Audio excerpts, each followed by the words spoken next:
ALLATRA Global Research Center presents. We are seeing people being diagnosed earlier compared to 50 years ago. We are seeing people being diagnosed with more aggressive disease of various kinds.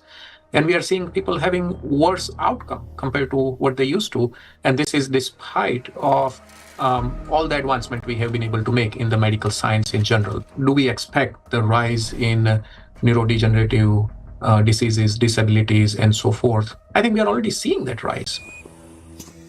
The rise in cancer rates worldwide is absolutely frightening. I think it's very legitimate to call it an epidemic. There's an increased rate of cancer worldwide in children and also in people much younger than I used to see. So what's going on now is that we're having a rise in people getting cancer, children, young adults, and it's probably not due to smoking or alcohol or anything. There seems to be something else, something in the environment that is causing this cancer at an alarming rate, and it's getting worse. So a very serious problem.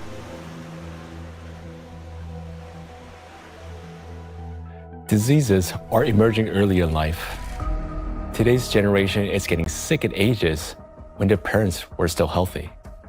And what's worse is that they're often battling not just one, but multiple chronic diseases simultaneously.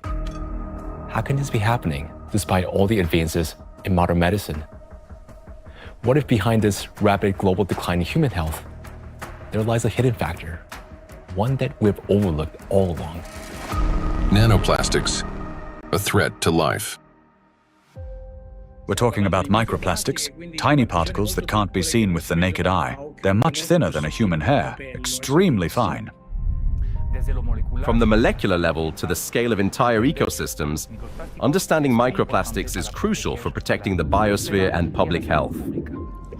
I was also surprised that it took so long, to people to recognize that's a problem, because this plastic production increased super high in the 1950s, and we have now, I guess, something between 400 and 500 million tons of plastic production every year, and this keeps accumulating, in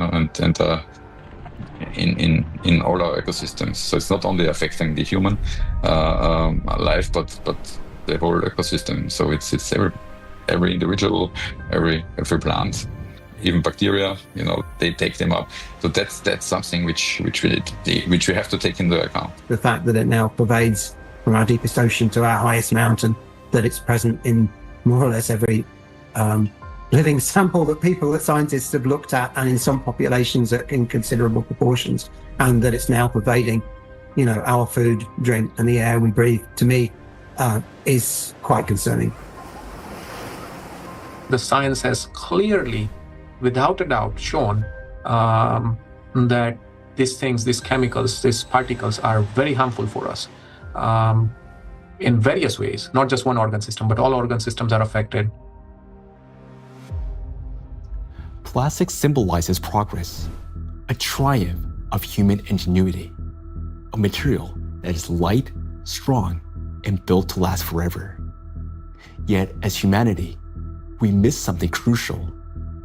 We fail to notice how the very material created to improve our lives began instead to endanger them. Unfortunately, people often underestimate the true threat posed by plastics. Many think of it merely as an environmental problem. Bottles scattered on beaches, debris floating across the sea. And yes, these do pollute our planet. But large plastic pieces alone cannot destroy the entire biosphere, including humanity, unlike the microscopic particles they eventually become. This plastic bottle, in this form, it poses no immediate danger. But everything changes once this solid object disintegrates into mass of microscopic fragments. If this half-liter bottle were broken down into plastic particles just 1 micrometer in size, it would create roughly 10 trillion of them.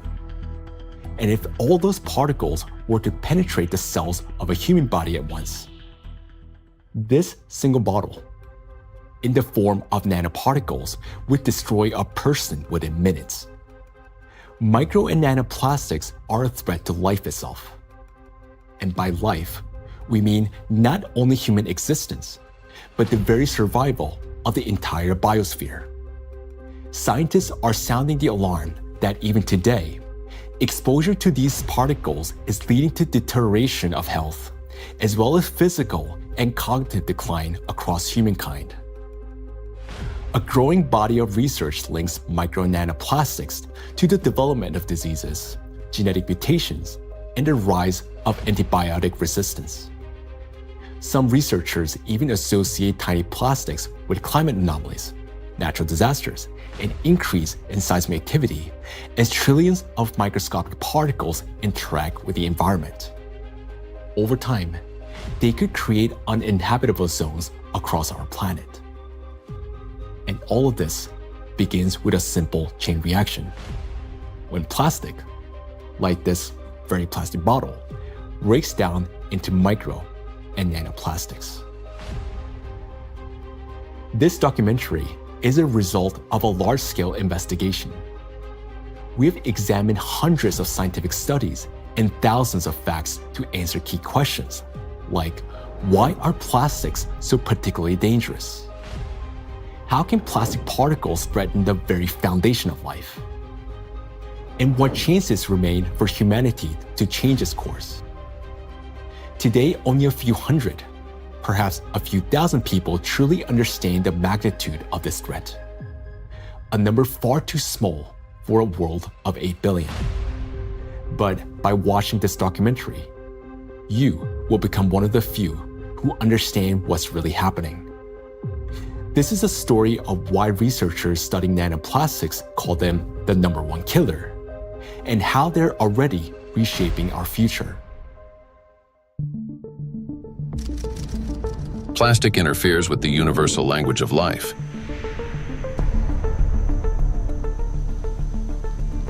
We are living in an era when life on Earth is disappearing faster than ever since the age of the dinosaurs. Currently, the extinction rate of species is 1,000 times higher than the natural extinction rates, making our time one of the most devastating periods in all of history in terms of biodiversity loss. The 6th mass extinction is already underway. The modern world is plunging into a biological collapse, like the ones in the past that wiped out up to 90% of all living creatures on the planet. While past global catastrophes were driven by volcanic eruptions or meteor impacts, today a new factor has joined these forces of nature. An invisible enemy created by humans, capable of destroying all life. Plastics are everywhere.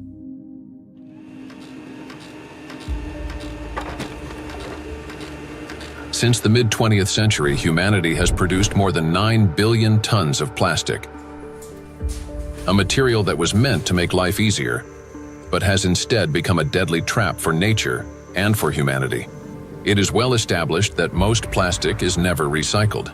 Professor Antonio Ragusa, an Italian obstetrician-gynecologist and researcher who first identified microplastic in the human placenta, explains how it continues its journey through the biosphere.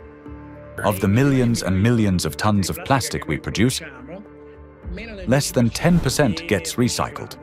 More than 90% is dumped into the environment. And when plastic gets dumped into the environment, it slowly breaks down into smaller and smaller particles, eventually becoming very small, microplastics, or even tiny nanoplastics.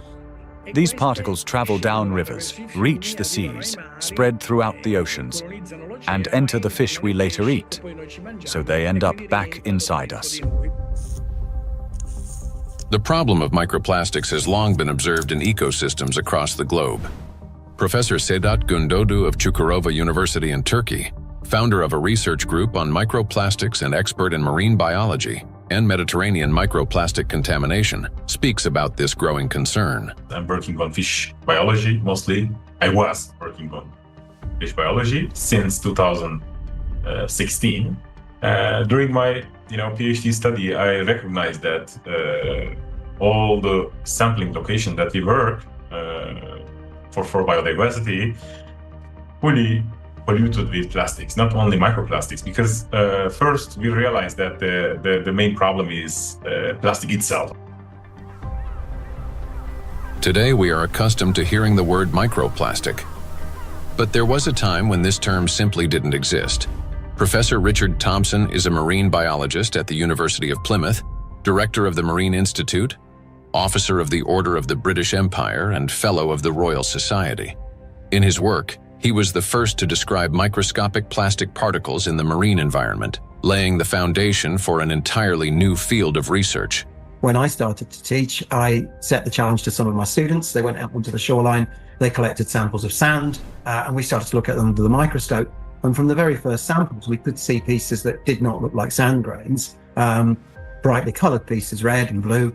And it was then almost a kind of forensic journey to confirm their identity. And we confirmed that they were indeed plastics. We showed that they were present around the UK in a range of different habitats, in sediments and in the water column. And interestingly, in that first paper in 2004, my first paper on the topic, we used the term microplastics. And the term hadn't been used in this context for truly microscopic pieces before. There had been, and we referenced them in our paper, some studies of small pieces of plastic before, but we went smaller than anybody else. We showed this bioavailability. We showed the temporal trend of increasing over time. The ocean is the main reservoir of plastic accumulation. It already contains more than 200 million tons of plastic waste, and this amount continues to grow every day. It is important to understand that plastic does not disappear. Under the influence of sunlight, waves, salinity, and mechanical friction, it breaks down into microplastics and nanoplastics. Microplastics are plastic particles smaller than 5 millimeters in size, while nanoplastics are smaller than 1 micrometer, about 1,000 times thinner than a human hair. There are about 350 trillion microplastic particles in the surface layer of the ocean alone. Yet the real number is far greater. Scientists estimate that roughly 90% of nanoplastic particles are too small to be detected by current analytical instruments. As water evaporates from the surface of oceans and other bodies of water, microplastic particles rise into the atmosphere together with the water vapor. Dr. Dusan Materic, an environmental analyst at the Helmholtz Center for Environmental Research, Germany, leads a research group dedicated to the study of nanoplastics. Dr. Materic investigates atmospheric nanoplastics at the Sonnenblick Observatory in Austria, the oldest high-altitude research station in Europe. And for those nanoplastics that fragments from big fibers, because of UV weathering, because of just mechanical forces, those shredding nanoplastics are much more potent to stay in the air for a long period, and that means picked up and brought even here at 3,106 meters above sea level. So what we discovered is that we have nanoplastics across all the stations, and we have nanoplastics even in the deepest ocean environment, and our deepest point is below 5,000 meters. Micro and nanoparticles in the atmosphere can travel thousands of kilometers, crossing from one continent to another. This is noted by Dr. Elke Ludewig from Austria, who heads the Sonnenblick Observatory and the European Center for Cloud Ambient Intercomparison, where the transport of these particles and the effects of this process are recorded. We know from different cases that we have really long transports of particles from, for example, Japan up to here, or Canada, for example. There are two examples I can tell you. The one is the accident in Fukushima. It took about 11 days until aerosol particles with a higher radiation received the Sonnenblick Observatory. Another example was in 2025, on the 9th of June, there was a kind of transport, an air mass from Canada received the station here. We could see it in the sky. Of course, we could see it in our data that we had higher aerosol concentration, but the really impressive moment was, and that's why it's also important to have stuff up here, we could really smell the burn in the air. And this lasts for the whole day. So there you can see how intense effects somewhere on the globe, especially on the North Hemisphere, can be, and it's still transported hundreds of kilometers around the North Hemisphere, and we can measure it here and show what it is. Atmospheric micro and nanoplastics then return to Earth with precipitation, falling with rain or snow and settling in forests, on farmland, and across grasslands, where they seep into the soil and penetrate plants. This is happening all over the planet, in both the northern and southern hemispheres. Liliana Cáceres Sanchez, MSc in Science, Technology and Health, a biologist specializing in ecotoxicology and environmental protection, and a researcher at the Center for Research in Exact Sciences and Engineering at the Bolivian Catholic University San Pablo, notes that microplastics are present in natural environments, in living organisms, and in food products. In recent years, we've conducted analyses of soil, air, and both surface and groundwater in Cochabamba. We have also examined lakes and lagoons, and in all of these samples, we have found microplastics. The fact that we found microplastics even in areas with no human presence suggests that microplastic particles are actively moving through the environment. In addition, we identified their presence in food and in living organisms. We detected microplastics in milk and other pasteurized products such as yogurt. They were also found in wild animals, for example, in the Titicaca water frog and in fish from a lake near Cochabamba called Angostura. These findings confirm that microplastics have already become part of our food chain and ecological chain. Due to microplastic pollution, 1 in 10 grains of the world's 3 main food crops, rice, wheat, and corn, may die before harvest. In addition, researchers from the University of Catania have found high concentrations of microplastic particles in apples, pears, carrots, potatoes, lettuce, and broccoli. Overall, apples and carrots contained the highest levels of contamination, and fruits were found to have more plastic particles than vegetables. On dairy farms in several countries, microplastic particles have been found in samples of hay and other types of cattle feed.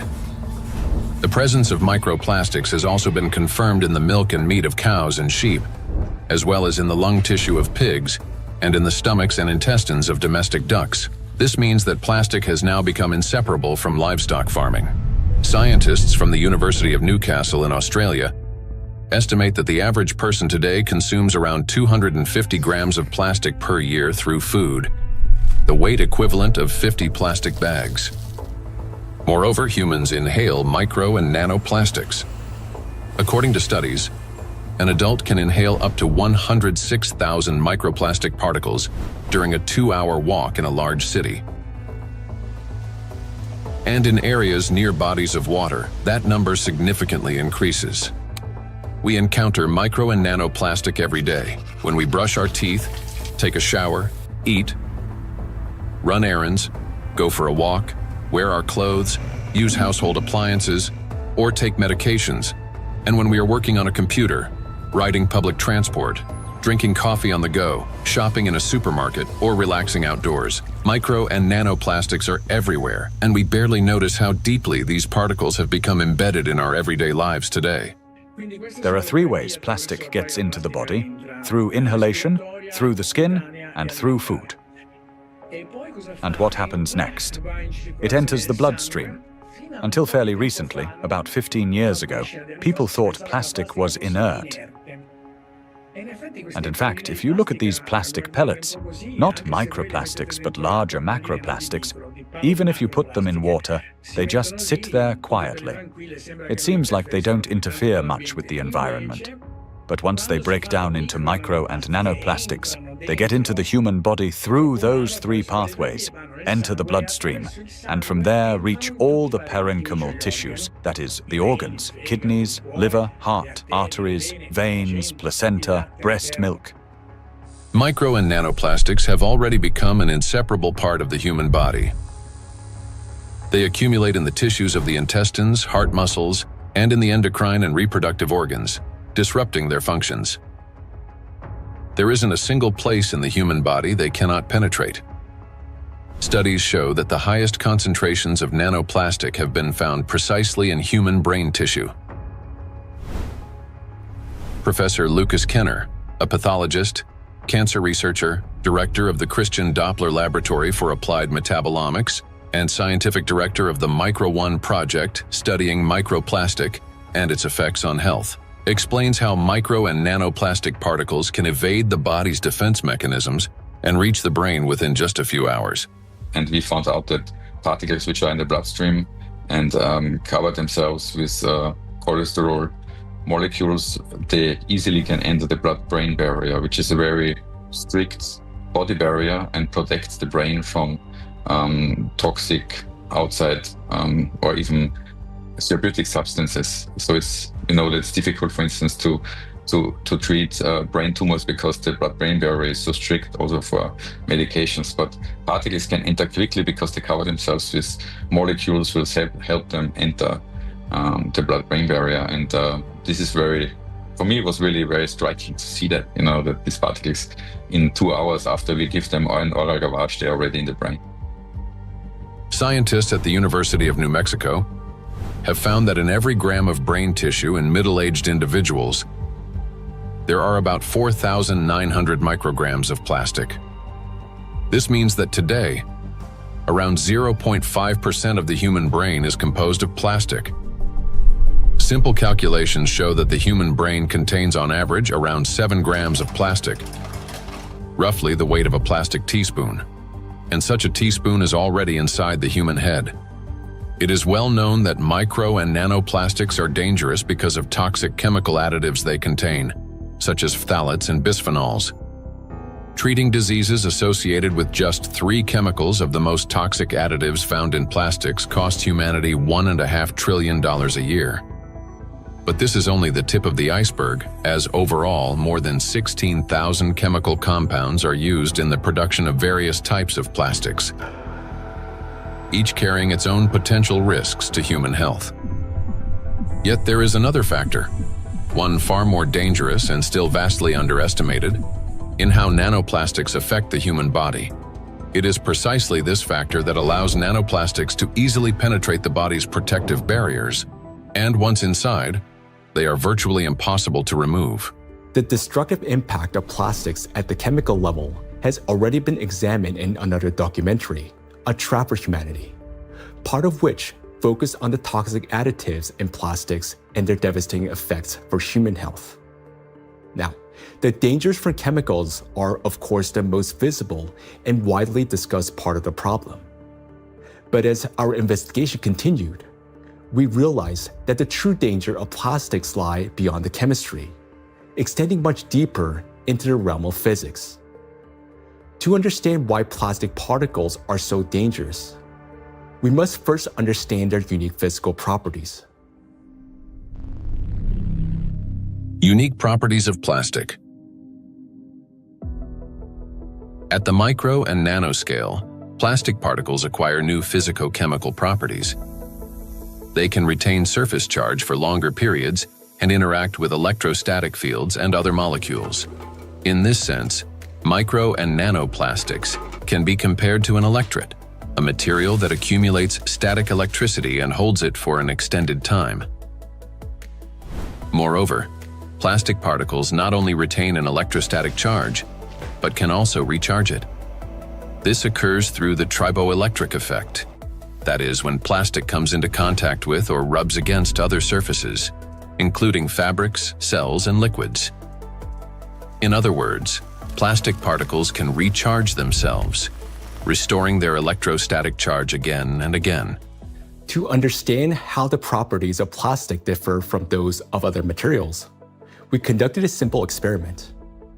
Here, inside transparent plastic cups, we suspended several objects made of different materials: a metal needle, a wooden matchstick, a copper wire, and a strip of magnesium. Now, while these objects remained motionless when a plastic rod was brought close, everything changed dramatically when we rubbed the plastic rod against the wall.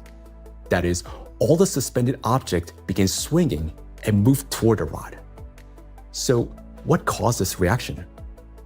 The answer lies in the electrostatic charge that formed on the plastic surface. For example, a wooden rod, unlike plastic, cannot hold such a charge. even after rubbing it with wool. The material caused no movement. The same was true for metal scissors, which showed no effect until the material touched a magnet. Only then did the metal needle respond. So this experiment clearly shows how material responds differently to electric and magnetic fields. Now, plastic stands out among other materials because it can not only accumulate, but also retain electrostatic charge for a prolonged period. This is distinct from wood, which quickly dissipates charge because of its moisture content, and therefore has little effect on other nearby objects. It's a dielectric material. Metals, on the other hand, do not hold charge but quickly redistributes it across their surface. They're conductors. Magnets, meanwhile, create magnetic rather than electric fields and thus cannot attract electrically neutral objects in the way a charged plastic can. So this is what makes electrostatically charged plastic so dangerous. It is an invisible force capable of changing everything around it. Once charged, plastic can attract even neutral particles, disrupting many natural physical processes.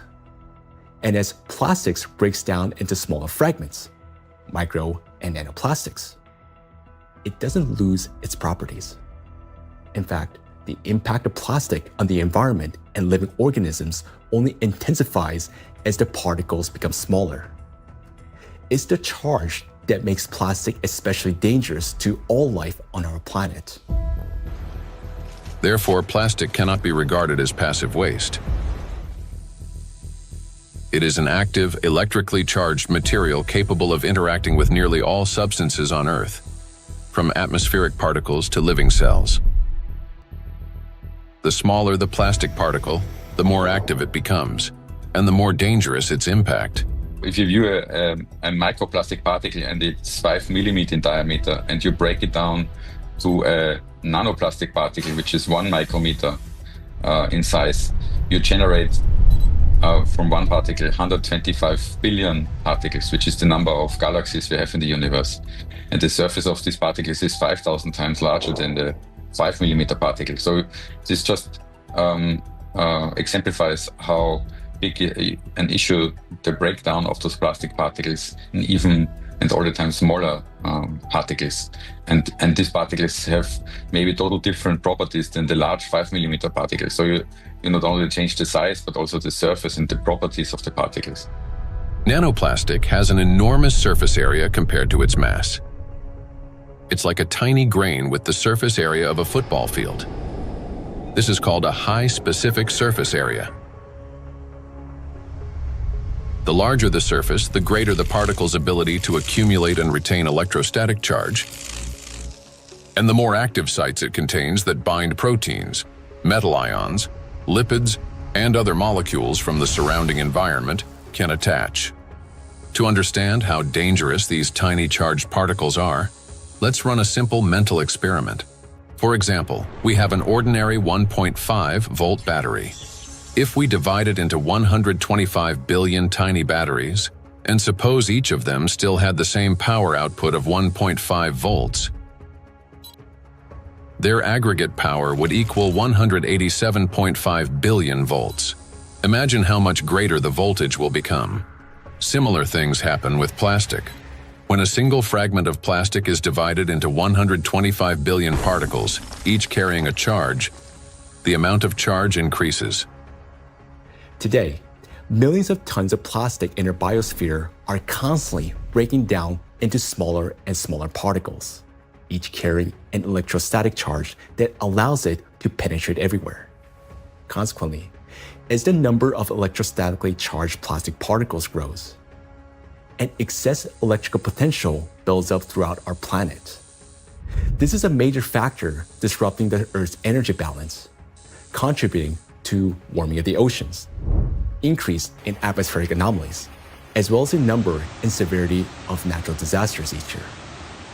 Note that the warmer the ocean, the more acidic it gets, and the faster plastic breaks down into charged micro-nanoplastics. This in turn leads to greater buildup of energy on our planet, amplifying all these processes in a self-reinforcing chain reaction. In addition, the smaller the particle, the more easily it penetrates the protective barrier of living organisms, including humans, triggering various chronic diseases and killing millions of people. We'll explore all of this in detail. In other words, plastic fragmentation does not make it safer. On the contrary, it transforms it into nanoparticles that readily penetrate living organisms. We know so far that compared to microplastics, nanoplastics can pass through the cell membranes much easily. That means that they can go to our bloodstream, not just us animals as well, and they can be carried to certain organs deposited there, hard to be excreted back and things like that. This is why nanoplastic is far more dangerous than microplastic, as its capacity to accumulate electrostatic charge is significantly greater. Due to their electrolyte behavior and small size, plastics do not remain inert particles. They become charged and transform into trillions of micro and nano killers. It is through this charge that tiny plastics can penetrate deep into the living tissues and even destroy them. Today, these particles are everywhere, and they're already interfering with the delicate electrical processes in nature.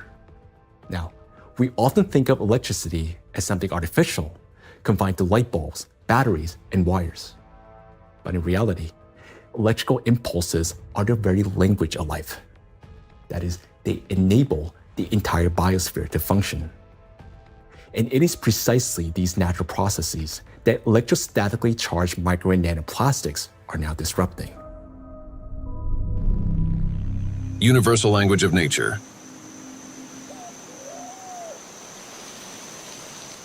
The universal language of nature is invisible, yet it is what connects all living beings into a single whole.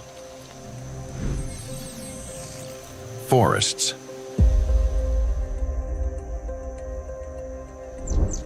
In forests, tree roots are linked with fungal networks, forming a complex and interconnected system beneath the soil that scientists call the Wood Wide Web. This network not only distributes water and nutrients, but also enables plants to exchange information. Plants communicate in two major ways: chemically, by releasing specific molecules, and electrically, by sending electrical signals similar to nerve impulses in animals and humans. For example, when insects attack, a tree generates an electrical signal that triggers defensive responses. This signal can travel through roots into the fungal network, reaching other trees. A similar effect was detected by scientists during a solar eclipse. The bioelectric signals of trees began to synchronize, forming a single impulse. The oldest trees responded first, as if they remembered such events, and were warning the younger ones.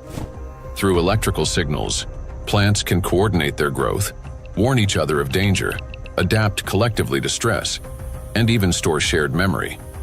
It is precisely this finely tuned system that is now being disrupted by micro and nanoplastics.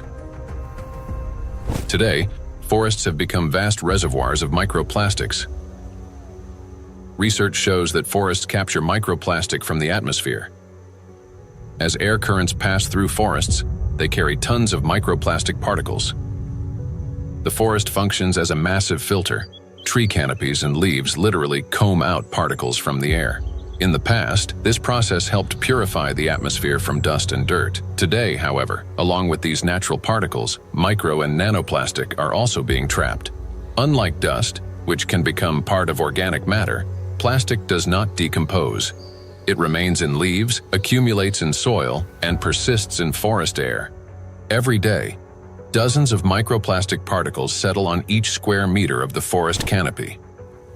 Scientists estimated the annual deposition of microplastics in forest soils and showed that it correlates with the scale of plastic production in Europe. Assuming that atmospheric fallout is the primary source, they concluded that roughly 400,000 microplastic particles per square meter could accumulate in forest soil over a 70-year period. Charged particles distort bioelectrical signals and deprive forests of their ability to adapt and survive. Negatively charged nanoparticles penetrate plant roots more easily, disrupting nutrient absorption. As a result, growth slows down and root formation is impaired. In addition, electrostatically charged micro and nanoparticles of plastic adhere to leaves and penetrate plant cells, impairing photosynthesis.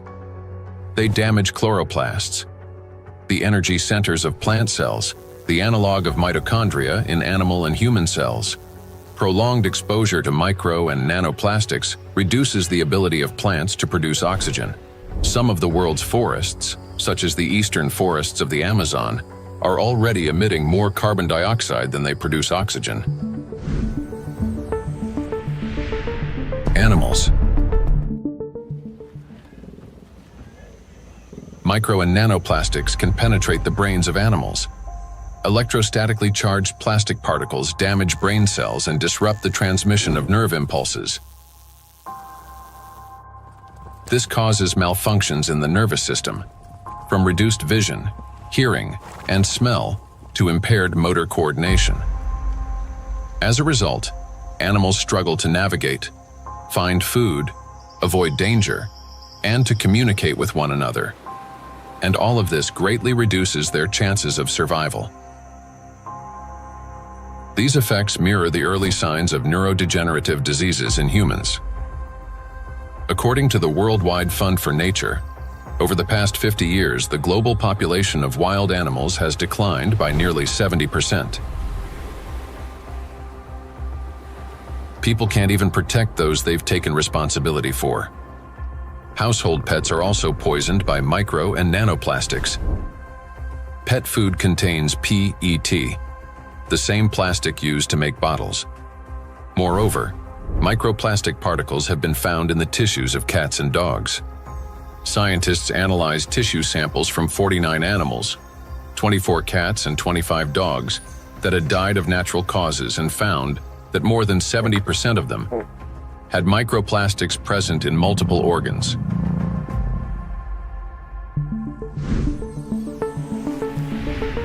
Insects. The rate of insect extinction is 8 times higher than that of mammals, birds, or reptiles. The crisis is especially severe for pollinators, bees, whose role in ecosystems and agriculture is critical. Wild and domesticated bees pollinate 75% of agricultural crops and 90% of wild flowering plants. More than 30% of the world's food production depends on bees. Today, populations of honeybees and wild bees are declining rapidly. If this trend continues, half of all bee populations may disappear within the next decade. The disappearance of bees means the loss of the link that connects plants and food, nature, and humanity. Studies by Indian researchers have identified a correlation between microplastic pollution and declining populations of insects. Bees interact with their environment through electrical impulses. They navigate not only by scent, color, and flower shape, but also, remarkably, by sensing a flower's electric field. When a bee approaches a flower, they communicate through the electrical field. As bees fly, friction with the air gives their bodies a positive charge, while flowers, being grounded, carry a negative charge. This difference creates an electric field that allows pollen to transfer to the bee even before it lands.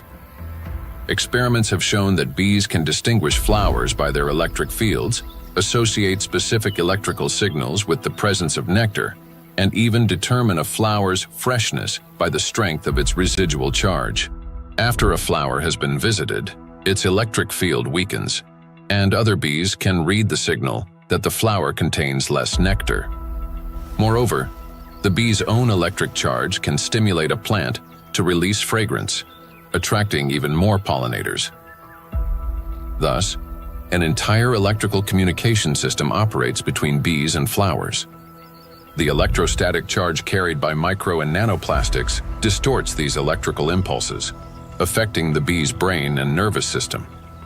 As a result, bees can no longer recognize flowers, locate nectar, find its way home, or identify members of their colony. Even the smallest doses of microplastics can be lethal to bees.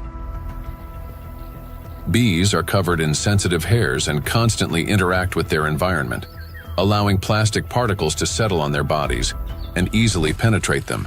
One of the leading experts studying the impact of microplastics on insects is Professor David Baraki, PhD in ecology and animal ethology, biologist, and head of the Cognitive and Behavioral Ecology Lab, B-Lab, at the University of Florence. We already know from our studies and studies from other colleagues that, for instance, the microplastic can affect the gut microbiome. So if they feed with microplastics, this can generate dysbiosis, or the microbiota can be affected. In the same way, we found that it can affect the immune response. So both honeybees and bumblebees have a kind of immune depression, so they are not any longer able to fight infections. And they can also show altered behavior. So for instance, again, learning and memory is affected. Polyethylene doesn't seem to harm too much honeybees. And polyestyrene had a strong impact, not only on survival, but also on learning and memory. So in our experiment, we really found that this polymer, concentration that we probably can find in environment can actually impair memory formation and memory retrieval. And this is, of course, alarming because for honeybees, it's, as I said, it's very, very important to have a good learning and memory capabilities.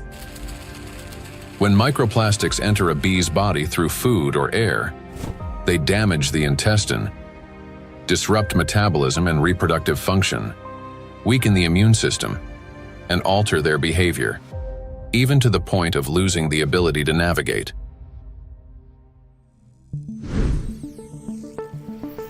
Birds. Across the globe, scientists are observing an alarming trend. The number of wild birds is rapidly declining. In North America alone, over the past 50 years, approximately 3 billion birds have disappeared. That is a quarter of the entire bird population. Electrical signals play as vital a role in the lives of birds as they do throughout the entire biosphere. The avian nervous system functions through transmission of electrical signals from the brain to all parts of the body. Those impulses control movements of wings, tail, and body in flight, vision and coordination, cognitive responses, for example, evading predators, song and vocal communication. Birds are true living navigators capable of traveling thousands of kilometers and returning precisely to the same locations year after year. Scientists have discovered that many migratory birds use Earth's magnetic field for orientation. Imagine an airplane. A pilot sees a radar screen with lines and markers to avoid getting lost in the sky. For birds, their eyes serve as such a radar. Specialized molecules in their eyes detect both light and Earth's magnetic field, converting them into electrical signals. In the brain, those signals form an image with field lines superimposed on the real world. A bird simultaneously sees clouds, land, and its magnetic radar, allowing it to maintain course in any direction with ease. Electrostatically charged micro and nanoplastic particles entering a bird's body distort electrical impulses and disrupt functioning of its nervous system. This leads to loss of motor coordination, weakened memory and learning ability, and impaired vocalization and spatial orientation. Externally, this manifests as increasingly erratic flight, unstable behavior, and even softer, weakened chirping. Nestlings are especially vulnerable. Many do not survive to adulthood, and those that do often exhibit cognitive impairments. However, that's not all.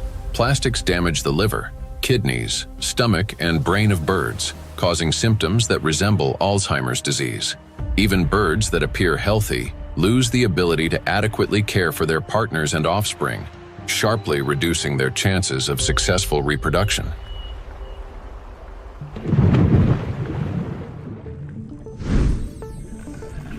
Marine life.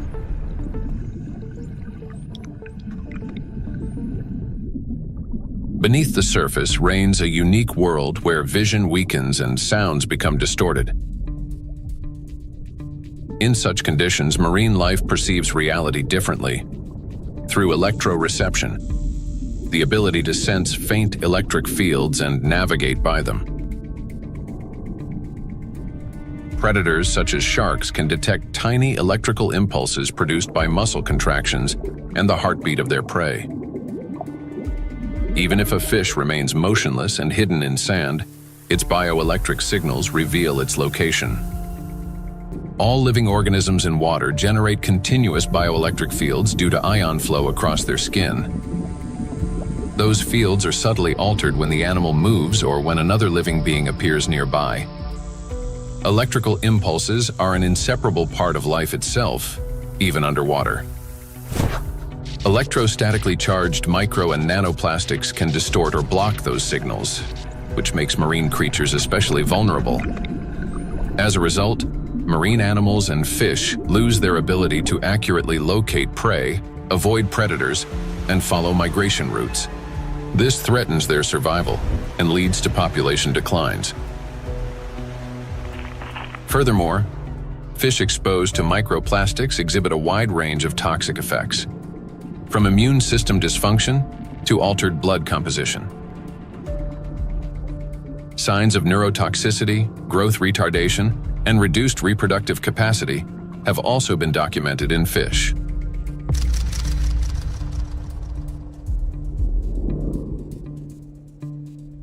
All processes in the biosphere rely on extremely subtle electrical impulses. It is these impulses that become distorted by electrostatically charged micro and nanoplastic. Micro and nanoplastics have already permeated every environment and integrated into all ecosystems. The examples given here represent only a small part of a global problem.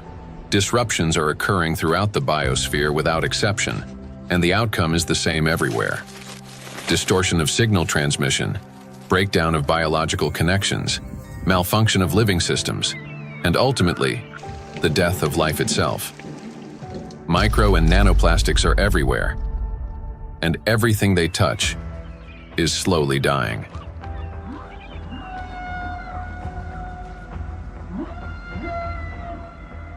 Charged micro and nanoplastics disturb the natural biological impulses that form the very foundation of life. Gradually, they erode the mechanisms that allow the biospheres to exist and interact. This decay begins from within, slowly, almost imperceptibly, yet inevitably. Even what appears healthy and alive today is already contaminated by micro nanoplastics. Today, so many of these particles have already accumulated on our planet that they will be enough to destroy the entire biosphere several times over. And their numbers continue to grow each day.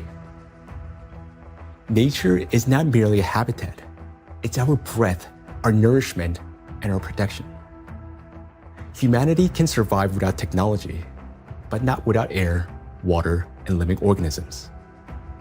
When life on Earth dies, humanity dies with it.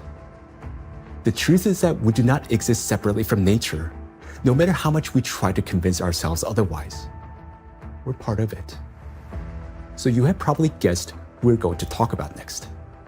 Yes, about us. Impulse of life. For humans, just like for all living beings in the biosphere, electrical signals are the pulse of life. The human body is, quite literally, an electrical system. The brain thinks with the help of electrical impulses. The heart beats because cells transmit electrical signals to one another, and muscles contract when they receive signals from the nervous system.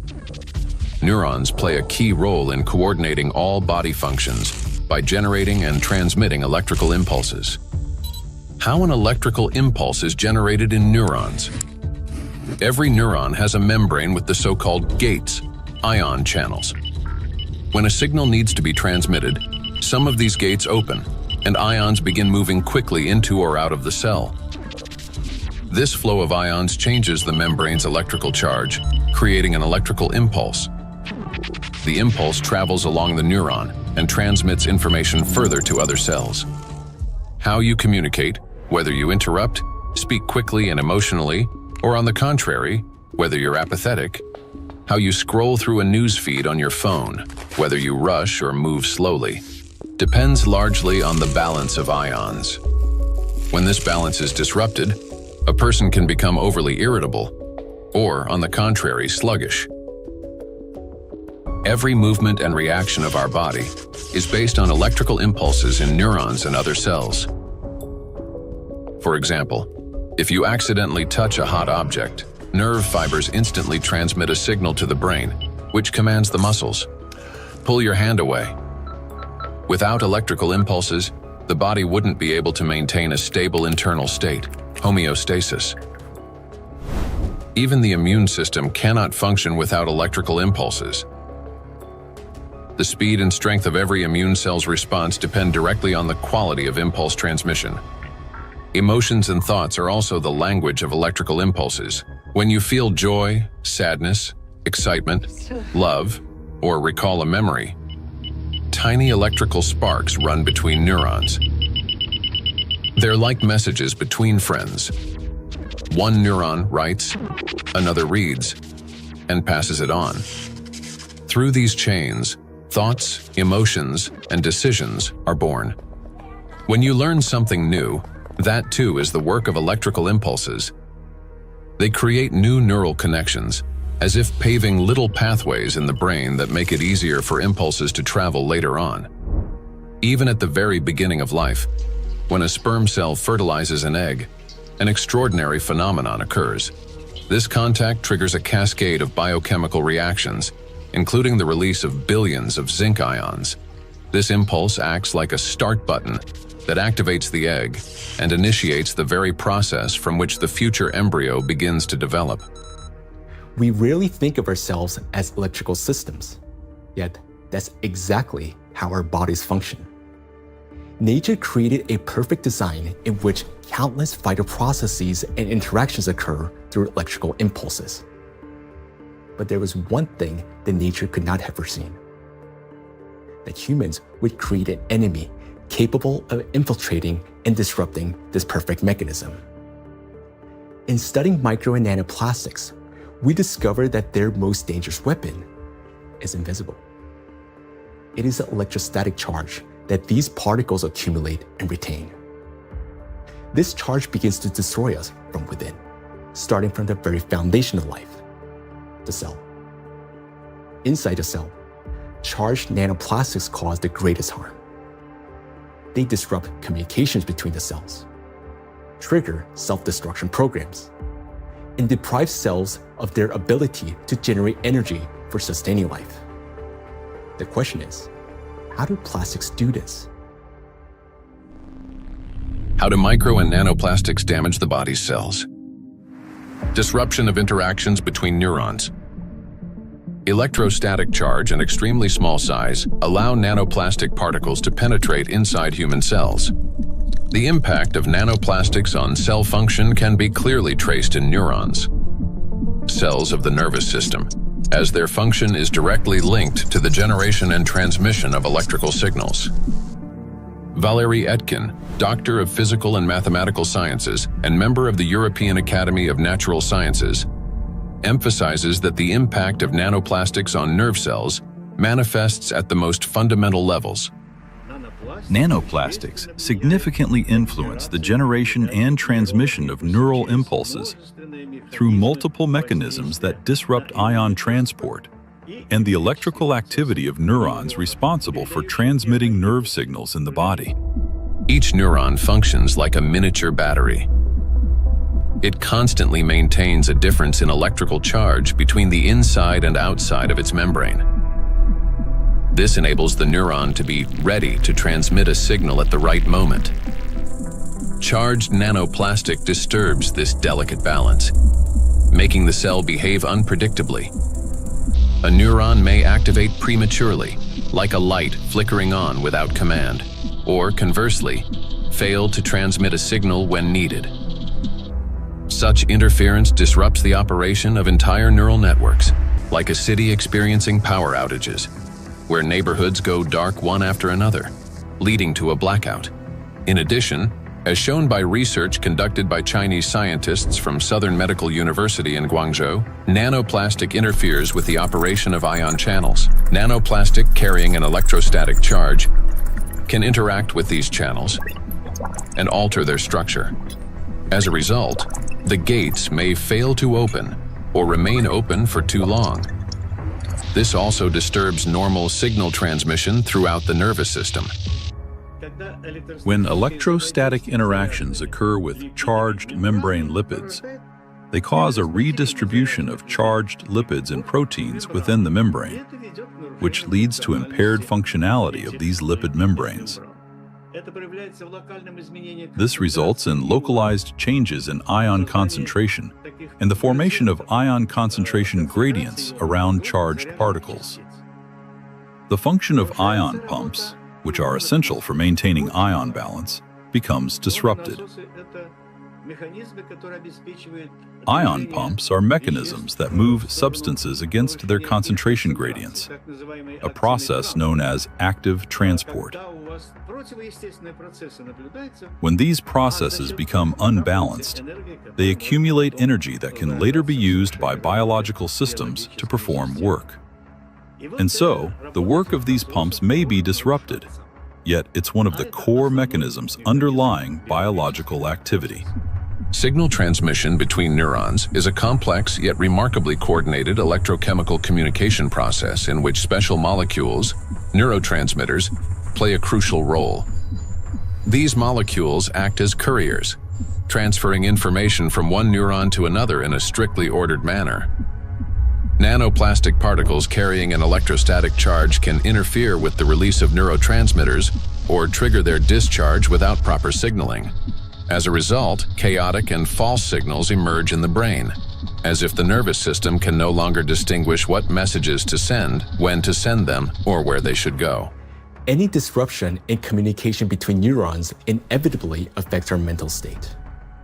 If you find yourself becoming forgetful or absent-minded, if you have difficulty concentrating or remembering even simple things, it may be a sign that the degradation of neural connections has already begun. Nanoplastics not only interfere with communications between neurons, but they also penetrate directly into cells and even trigger their self-destruction. Cells start the process of self-destruction. Each cell continuously produces specific molecules known as reactive oxygen species. These molecules participate in processes of growth, division, and programmed cell death. Under normal conditions, their levels are regulated by the cell's defense system, antioxidants, acting as cleaners. Antioxidants rapidly neutralize excess reactive oxygen species, preventing them from damaging the organism. When a cell is exposed to irritants, such as infection, injury, or toxins, it produces elevated levels of reactive oxygen species, which in excess can damage vital cellular structures. This leads to oxidative stress, a kind of chemical assault within the cell. In response to damage and oxidative stress, a natural defense mechanism is activated: inflammation. Its purpose is to eliminate the source of injury and restore balance. However, in the case of electrostatically charged nanoplastic, this mechanism ceases to function properly. Plastic particles remain inside the cell and act as a continuous irritant. The inflammation does not subside and becomes chronic. As a result, DNA, proteins, membranes, and other key cellular structures are damaged. Ultimately, the cell either can no longer function properly or initiates its own self-destruction. We've done remarkable studies and discovered that plastic embeds itself inside the cytoplasm. The cytoplasm contains organelles, small structures that keep the cell alive and functioning. Plastic gets into the cytoplasm and stays there. It becomes surrounded by a membrane. Similar to the cell membrane, the cell isolates it because it wants to destroy it.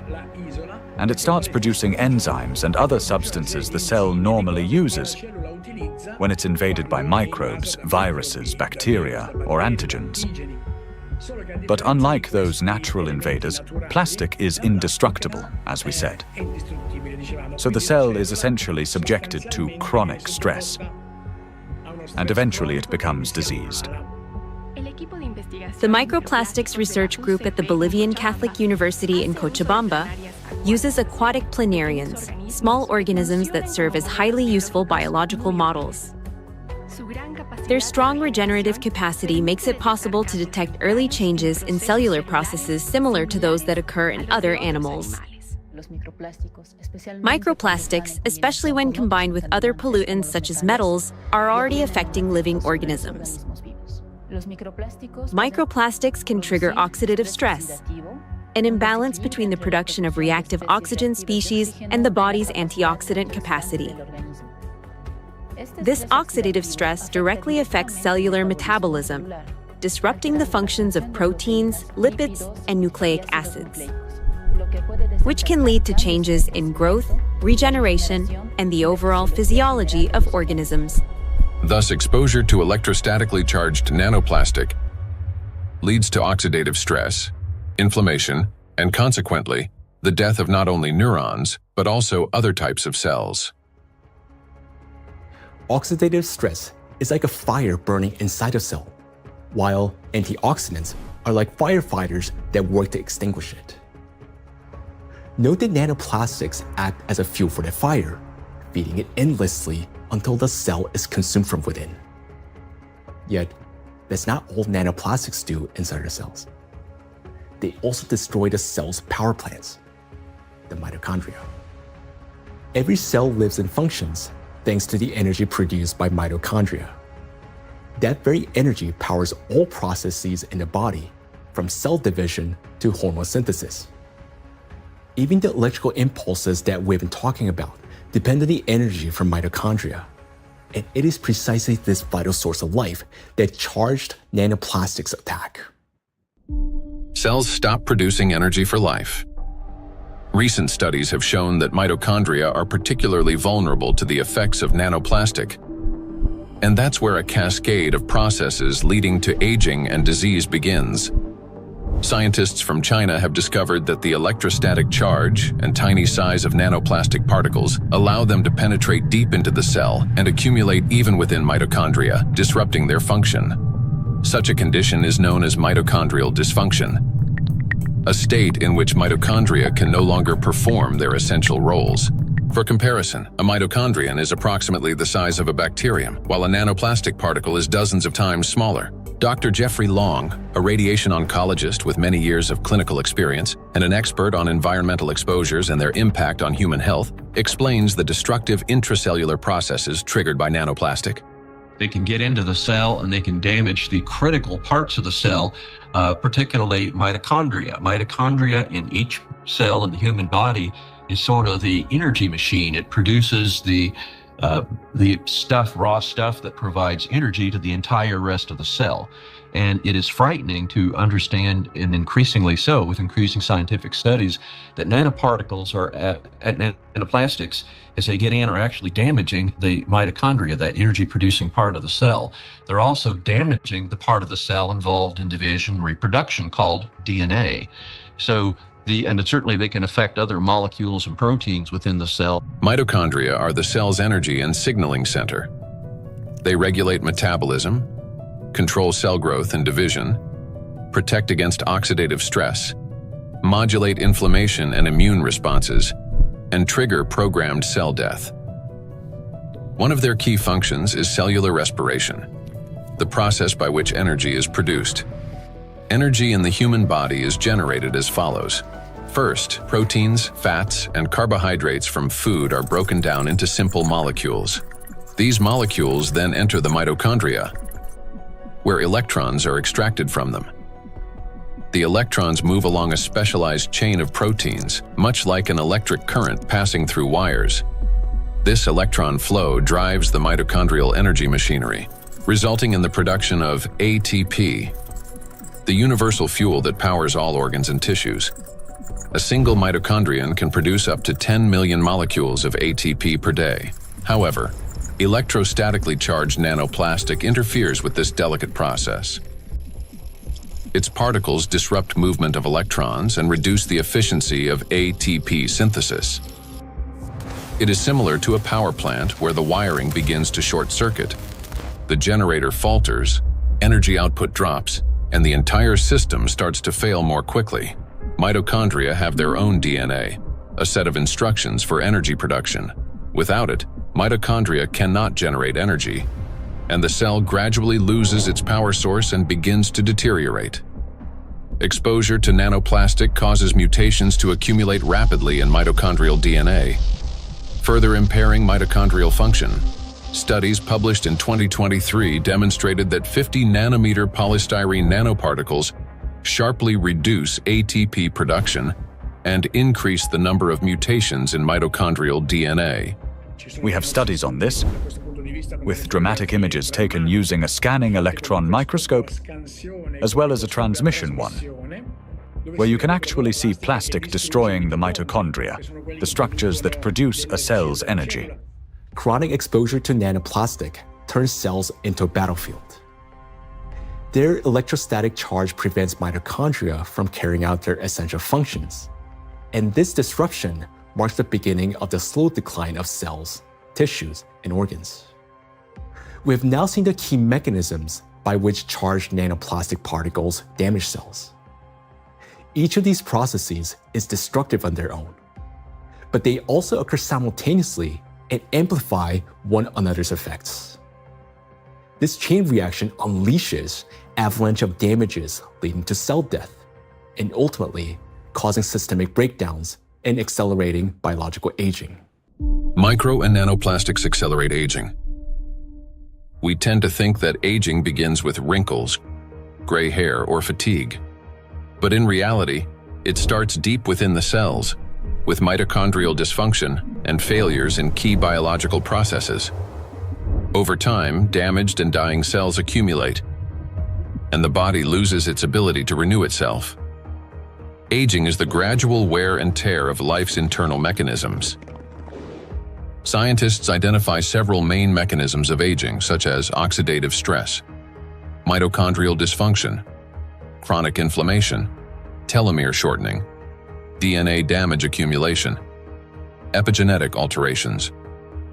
These same mechanisms underlie various diseases. When mitochondria can no longer produce sufficient energy, when DNA damage accumulates, and when inflammation becomes chronic, the organism grows increasingly vulnerable. This is when conditions such as diabetes, cancer, heart attack, dementia, and Alzheimer's disease begin to develop, and they all share one root cause: the aging of cells and tissues. Here's the crucial point. Electrostatically charged nanoplastic induces the same processes: oxidative stress, DNA damage, mitochondrial dysfunction, telomere shortening, chronic inflammation, and epigenetic alterations. Thus, electrostatically charged nanoplastic artificially accelerates cellular aging. What once unfolded over decades can now progress many times faster under its influence. And we are already witnessing the consequences. Diseases are becoming younger. Scientists have found that modern generations develop illnesses earlier and accumulate more chronic conditions than their parents did at the same age. Even a difference of just a few years now translates into noticeably higher rates of disease. Cancer and hypertension remain the most common conditions. Moreover, each subsequent generation shows an increase in the number of chronic conditions in a single individual. Diseases once considered age-related are increasingly found in young people. Notably, this trend coincides with the growing plastic pollution of the environment. As a result of exposure to electrostatically charged nanoplastic, the biological cell age of people in their 20s or 30s may already correspond to that of a 50 to 60-year-old person. So very frightening how widespread nanoplastics are everywhere. Probably each and every one of our cells, even to you talking and among the audience listening, probably all of our cells have at least some nanoplastics. So let's summarize. Aging is a gradual breakdown of the cells in our bodies. Nanoplastics accelerate this deterioration, and thus the aging itself through all those destructive processes within the cells that we've just talked about. And here lies the crucial point. The same mechanisms that drive aging also underlie many chronic diseases. In other words, micro and nanoplastics not only speed up aging, but also contribute to the development of diseases. Today, micro and nanoplastics are detected in every organ of the human body, and everywhere, in each organ, in each cell. The tiny plastic particles trigger a cascade of internal destruction. Nanoplastics damage cell membranes, disrupt ion channels, induce oxidative stress, disable mitochondria, and provoke genetic mutations.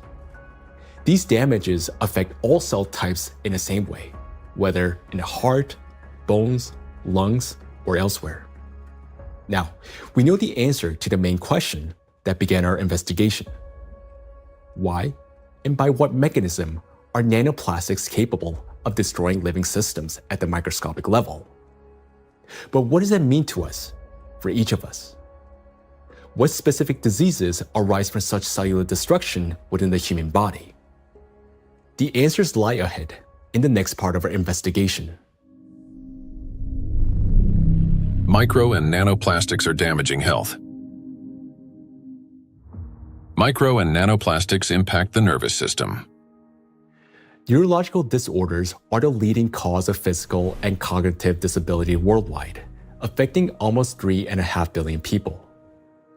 Over the past 30 years, the number of such cases has risen drastically, and scientists project that within the next 2 decades, this figure could double. Since this trend mirrors a surge of plastic pollutions in our environment, it becomes clear why these diseases are becoming more prevalent and why they're increasingly affecting younger population. Now, recall the image of a plastic spoon in the brain. Unfortunately, it doesn't sit there inert or harmless. Electrostatically charged plastic particles attack neurons, the brain cells that are responsible for most of our thoughts and movements. Every day and every minute, nanoplastics are silently destroying cells in our brains, and the exposure to these tiny plastics, they never stop. In fact, it continues to accelerate. Consequently, the damage of our neurons lead to severe and often irreversible diseases like Alzheimer's and Parkinson's, multiple sclerosis, epilepsy, stroke, and many others. But neurons are not limited to the brain. They form an extensive network that coordinates and synchronizes the activity of the entire body. And when they're damaged, the autonomic nervous system begins to malfunction, disrupting the function of internal organs. For example, the intestines contain about 500 million neurons, often referred to as a second brain. This vast network plays a vital role in digestion, immunity, and even emotional regulation. But with every sip of water and every meal, an invisible stream of micro nanoplastics enters our bodies. And unfortunately, most of these particles settle and accumulate in the intestines. Micro and nanoplastics destroy intestinal barriers. The intestine is not just a digestive organ. About 70% of the cells in our immune system are concentrated there, which means its condition directly affects the protection of the entire body. So another study that we provided showed us we are actually eating plastics, microplastics, because we analyzed 26 human cadaver. We just investigate their intestinal system, their gut content, and we found like between 9 and 10 microplastic per person in their stomach. So this is like a acute exposure. At that time, they exposed that amount of microplastics because, when you eat something, it will pass through your intestinal system. Some of them will remain inside the system. This is what we found. There remain microplastic particles inside the human stomach because grams doesn't give enough information about exposure because the particles behave according to their shape rather than their mass, because the definitive transportation feature of plastics or particles is size, because all the human barriers, the gut barrier, intestinal blood barrier, they are selective for size and the type. If they smaller than certain size, like 100 micron, they can pass through through intestinal system to the blood system. The intestinal barrier works like a filter. It allows useful substances, vitamins, nutrients, to pass through and blocks harmful ones, toxins, microbes, and foreign particles. But this entire well-coordinated system is destroyed by electrostatically charged micro and nanoplastics. It damages the cells lining the intestinal walls and weakens the tight junctions between them, making the intestinal barrier more permeable. Microbes, toxins, and plastic particles begin to penetrate the bloodstream from the intestine. In response, the immune system triggers inflammation. The intestine is also the body's second brain. Its walls contain about 500 million neurons that are directly connected to the central nervous system. This connection is called the gut-brain axis. The gut and the brain are connected through the vagus nerve. It is like a direct phone line through which they constantly exchange messages. The brain gives commands to the intestines on what to do, and the intestine informs the brain about their condition. A key role in this communication is played by the microbiota, 100 trillion beneficial bacteria. They produce substances capable of both calming and irritating the nerve endings in the intestinal wall, including those of the vagus nerve. Charged micro and nanoplastics disrupt the balance of gut microbiota. Beneficial microorganisms die, while pathogenic ones begin to multiply actively. When this happens, the communication between the gut and the brain becomes distorted. When nanoplastics enter the intestine, it triggers a vicious cycle of destruction. The damage that begins in the intestine leads to systemic malfunctions throughout the body. The digestive, immune, nervous, and endocrine systems all suffer. This accelerates the body's aging process and increases the risk of serious diseases such as irritable bowel syndrome and inflammatory bowel diseases, allergies and autoimmune diseases, depression, anxiety and cognitive disorders, obesity and diabetes, cardiovascular diseases, neurodegenerative diseases, such as Alzheimer's and Parkinson's. Micro and nanoplastics destroy immunity. Researchers from the University Medical Center Utrecht discovered that immune cells exposed to nanoplastic die 3 times faster than those that are not.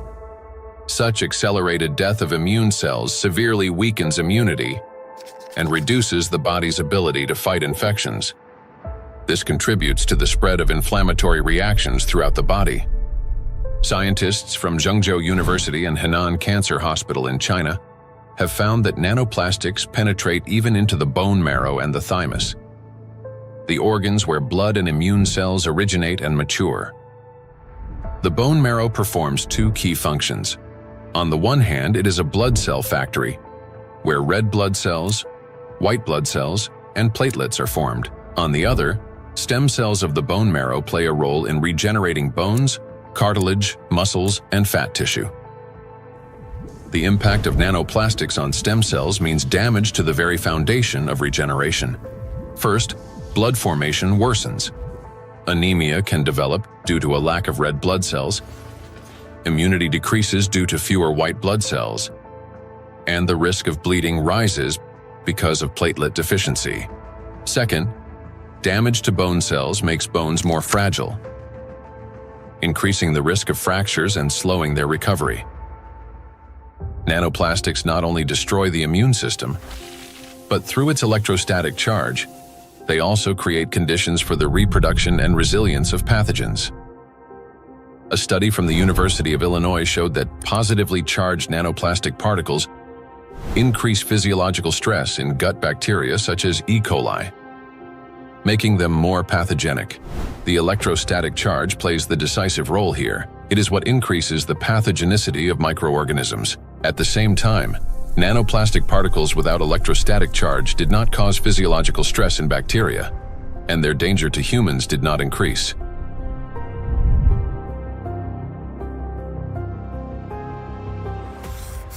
The experiment showed that microplastics, especially polystyrene, can absorb up to 98.6% of viruses, prolonging their survival outside the body for up to 7 days. Viruses that normally die under sunlight or oxygen within hours can persist on plastic for 2 to 7 days, remaining on surfaces such as handrails, bottles, and door handles.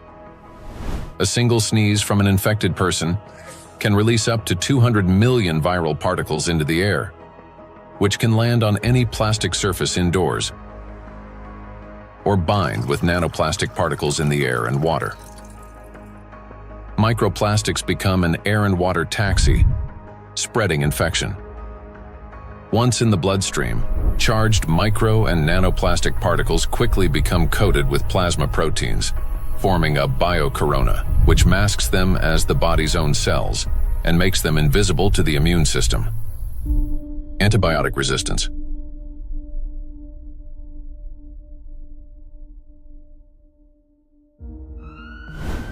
In 2019, antimicrobial resistance was directly responsible for more than 1 million deaths, with nearly 5 million additional deaths linked to related complications. Studies in 2025 show that plastic helps bacteria develop resistance to antibiotics, driving a crisis that medicine is increasingly unable to control. Why? Because plastic is the perfect platform for bacterial growth. On its surface, they easily form biofilms, a dense protective layer shielding bacteria from sunlight, drying out, immune system attacks, and, most importantly, from antibiotics. Just like viruses, bacteria can survive on plastic longer than on other materials, sometimes for 3 days or more. This makes microplastic an efficient carrier of dangerous microbes through water, soil, and food. Paul Dabzak, PhD in water chemistry and microbiology, researcher at Center for Research in Exact Sciences and Engineering at the Bolivian Catholic University San Pablo, notes that the presence of biofilms on microplastics makes them even more dangerous. In the laboratory, we study how microplastics interact with metals and microorganisms. We observe that microplastics can adsorb metals through both physical and chemical sorption processes, and that this ability increases in the presence of bacterial biofilms that develop on the surface of the particles. These interactions depend on the type of plastic and the size of the particles, which alters their electrostatic charges. This causes microplastics to act like a magnet, attracting even more contaminants to their surfaces. In laboratory conditions, researchers from Boston University found that when bacteria come into contact with microplastic, they activate a special metabolic process linked to electron transfer. Simply put, plastic particles can share electrons with bacteria, acting as a kind of power bank for them. This process is called extracellular electron transfer. It gives bacteria extra energy, which first of all, makes them stronger, helps them divide faster, mutate, and build resilient multi-layered biofilms that block antibiotics from penetrating. Secondly, this extra energy directly accelerates antibiotic resistance. What's worse, even after plastic was removed from the experiment, bacteria retained their new properties. They mutated, became more resistant, and continued forming strong biofilms on other surfaces, even without plastic support. This means plastics may accelerate the rise and spread of the so-called superbacteria that are resistant to drug treatment. According to WHO estimates, by 2050, antimicrobial resistance will claim 10 million lives every year. Meanwhile, new antibiotics are being developed far more slowly than bacteria evolve. So think about this. Charged microplastics not only help bacteria to survive, but they also enable them to mutate into superbacteria that are resistant to antibiotics. This discovery reshapes our perspective on plastic pollution because we now understand that the problem is far more alarming than we have previously believed. And each year, the threat of antibiotic resistance is growing. In many countries, standard drugs are already losing their effectiveness, and even common infections are becoming increasingly difficult to treat. If this trend continues, antibiotics could soon become entirely useless. Micro and nanoplastics affect the respiratory system. The inhalation pathway of micro and nanoplastics is especially dangerous because plastic particles carrying an electrostatic charge can reach not only the lungs, but also travel directly into the brain through the olfactory pathway. Chinese researchers have estimated that in just 2 hours outdoors, an adult can inhale up to 106,000 microplastic particles, and a child about 73,000. Given the lower body mass of children, the concentration of inhaled microplastics per kilogram is on average 4 times higher in children than in adults. Once inside the respiratory tract, micro and nanoplastic particles carrying an electrostatic charge trigger a chain of destructive reactions in every cell of the bronchi and lungs. They cause oxidative stress and chronic inflammation, leading to severe consequences such as the onset and worsening of bronchial asthma, progression of chronic obstructive pulmonary disease, pulmonary fibrosis, in which healthy lung tissue is replaced by scar tissue, and an increased risk of malignant tumors of the respiratory tract. In a study conducted in 2021, microplastics were found in 13 out of 20 lung tissue samples. In patients with respiratory diseases, particles were found in every sample of throat phlegm. What's more, plastic fibers have been discovered in malignant lung tumors. According to the World Health Organization, lower respiratory tract infections remain the world's deadliest infectious disease and rank among the top 5 leading causes of death. Cancer of the trachea, bronchi, and lungs ranks 6th among the leading causes of death. Micro and nanoplastics disrupt the functioning of the heart and blood vessels. Cardiovascular diseases are the leading cause of death worldwide. Despite tremendous efforts by the scientific community to develop and introduce innovative treatments, both the incidence and mortality from these diseases continue to rise. How do micro and nanoplastics damage the heart and blood vessels? The main thing electrostatically charged nanoplastics do is they destroy the mitochondria inside our cells. The heart is one of the body's most energy-demanding organs, and it's the mitochondria, the energy producers, that give it the power for every single beat. And when mitochondria start to malfunction, the heart literally stalls.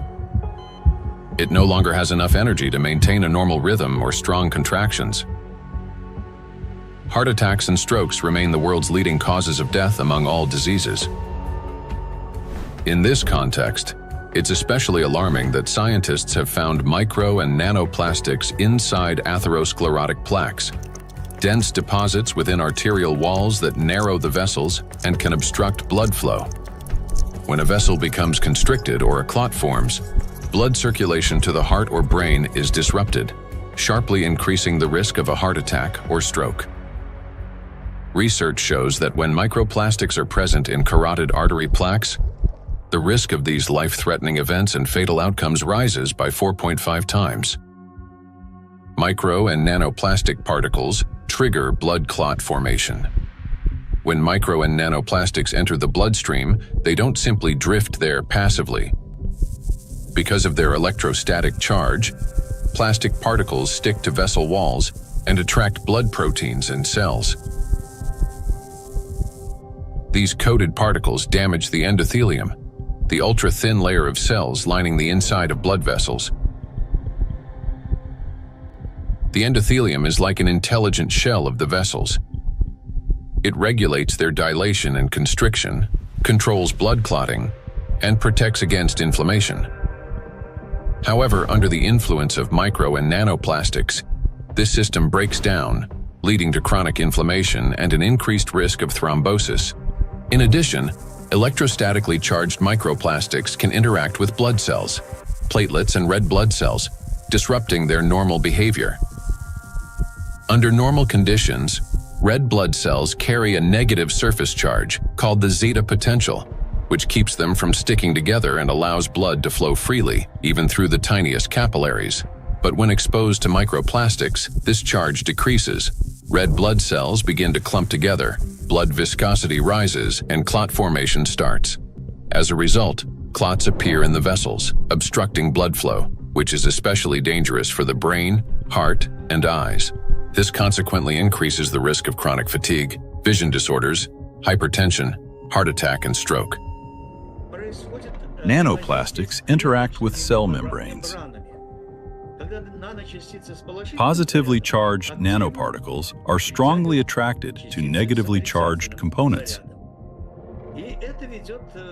leading to disruption of membrane integrity, for example, in red blood cells, platelets, and endothelial cells. Micro and nanoplastics induce the development of cancer. The rise in cancer rates worldwide is absolutely frightening. I think it's very legitimate to call it an epidemic.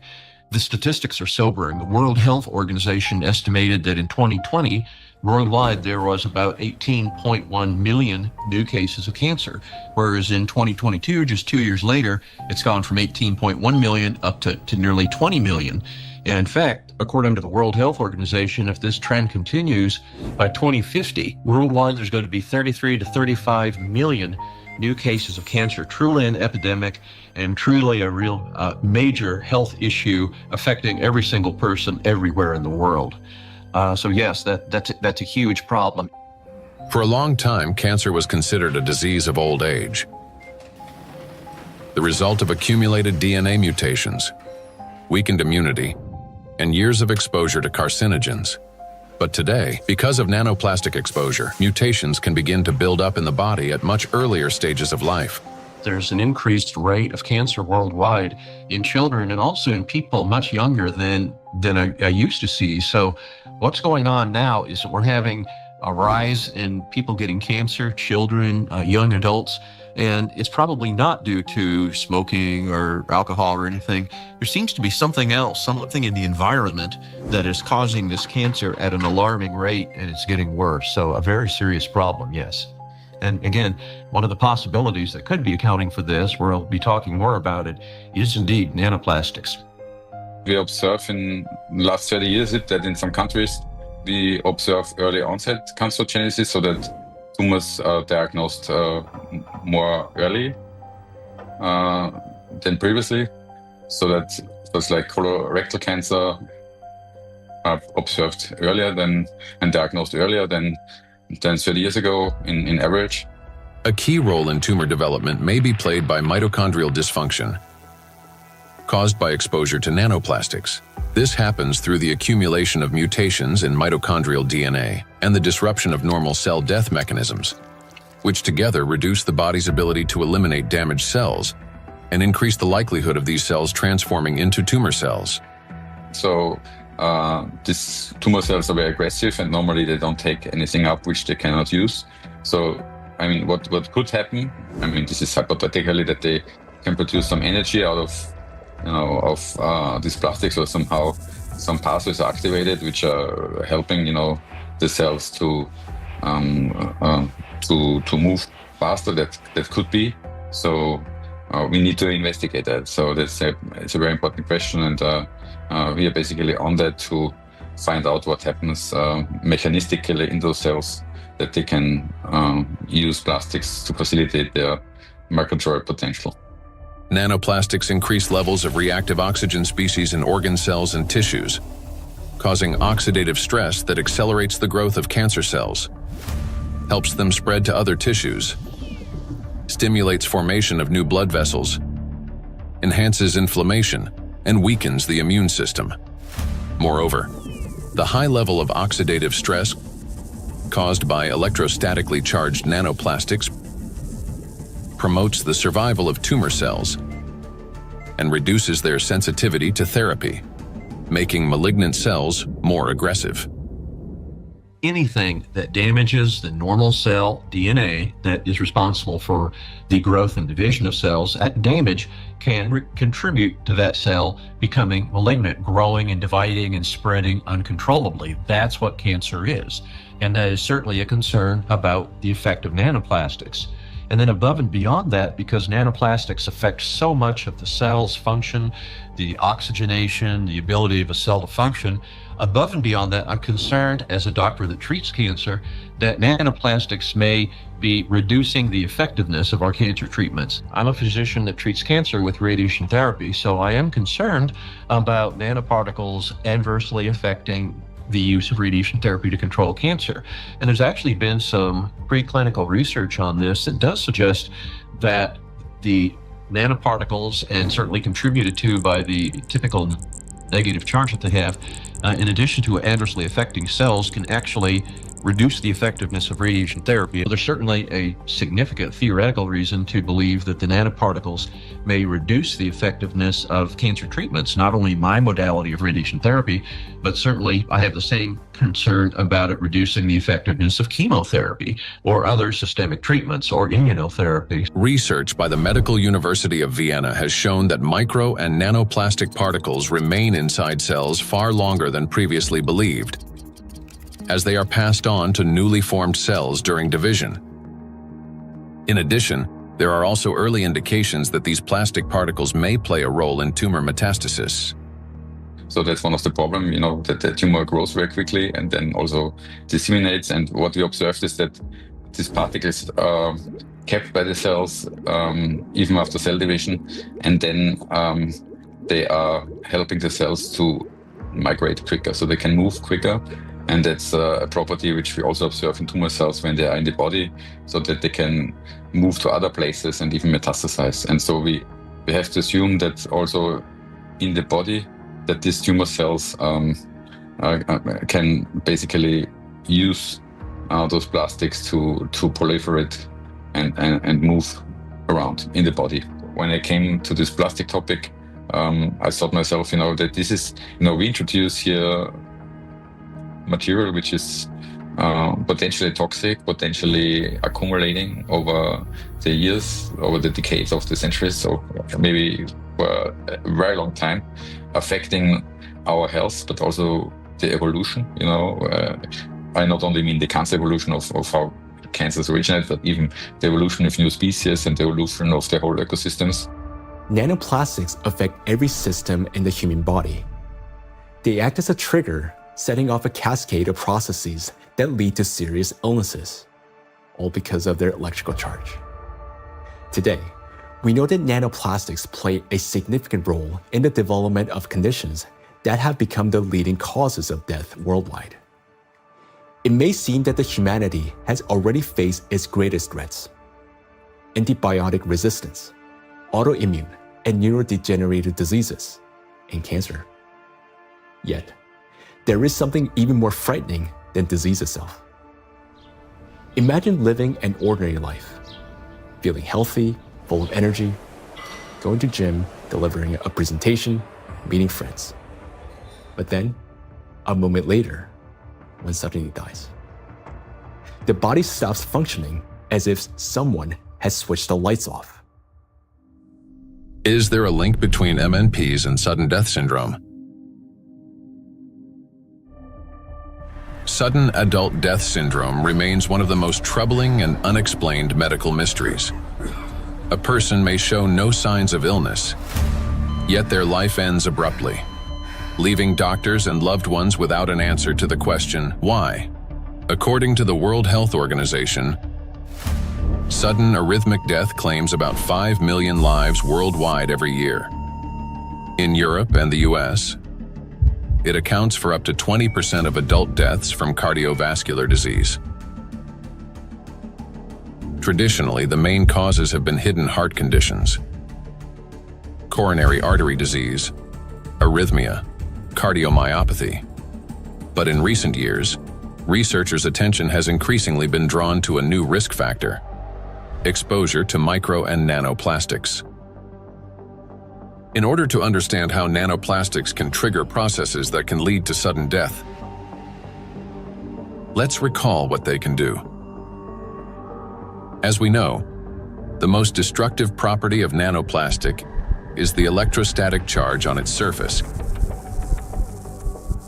which allows these particles to interfere with the transmission of electrical impulses between cells and distort the signals that coordinate the function of organs and the body as a whole. And because this same electrostatic charge can also disrupt mitochondrial function in every cell, leading to energy deficiency, inflammation, and ultimately cell death, the greatest danger arises in the most energy-consuming organs, the brain and the heart, where such disruptions can trigger sudden death syndrome. Our brain controls breathing and heart function through precise electrical impulses. If nanoplastic blocks or distorts these signals, the heart can cease to beat or breathing can stop. And this breakdown is not sudden.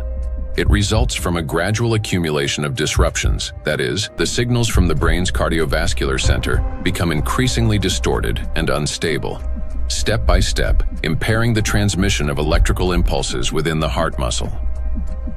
While this initially appears as arrhythmias, the heart beating too fast, too slowly, or irregularly, these malfunctions worsens and eventually reach a critical threshold, at which point the rhythm collapses and the heart stops.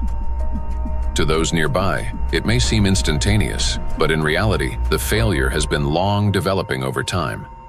A similar process affects breathing. Signals from the brain's respiratory center, under the influence of nanoplastic's electrostatic charge, become progressively more erratic.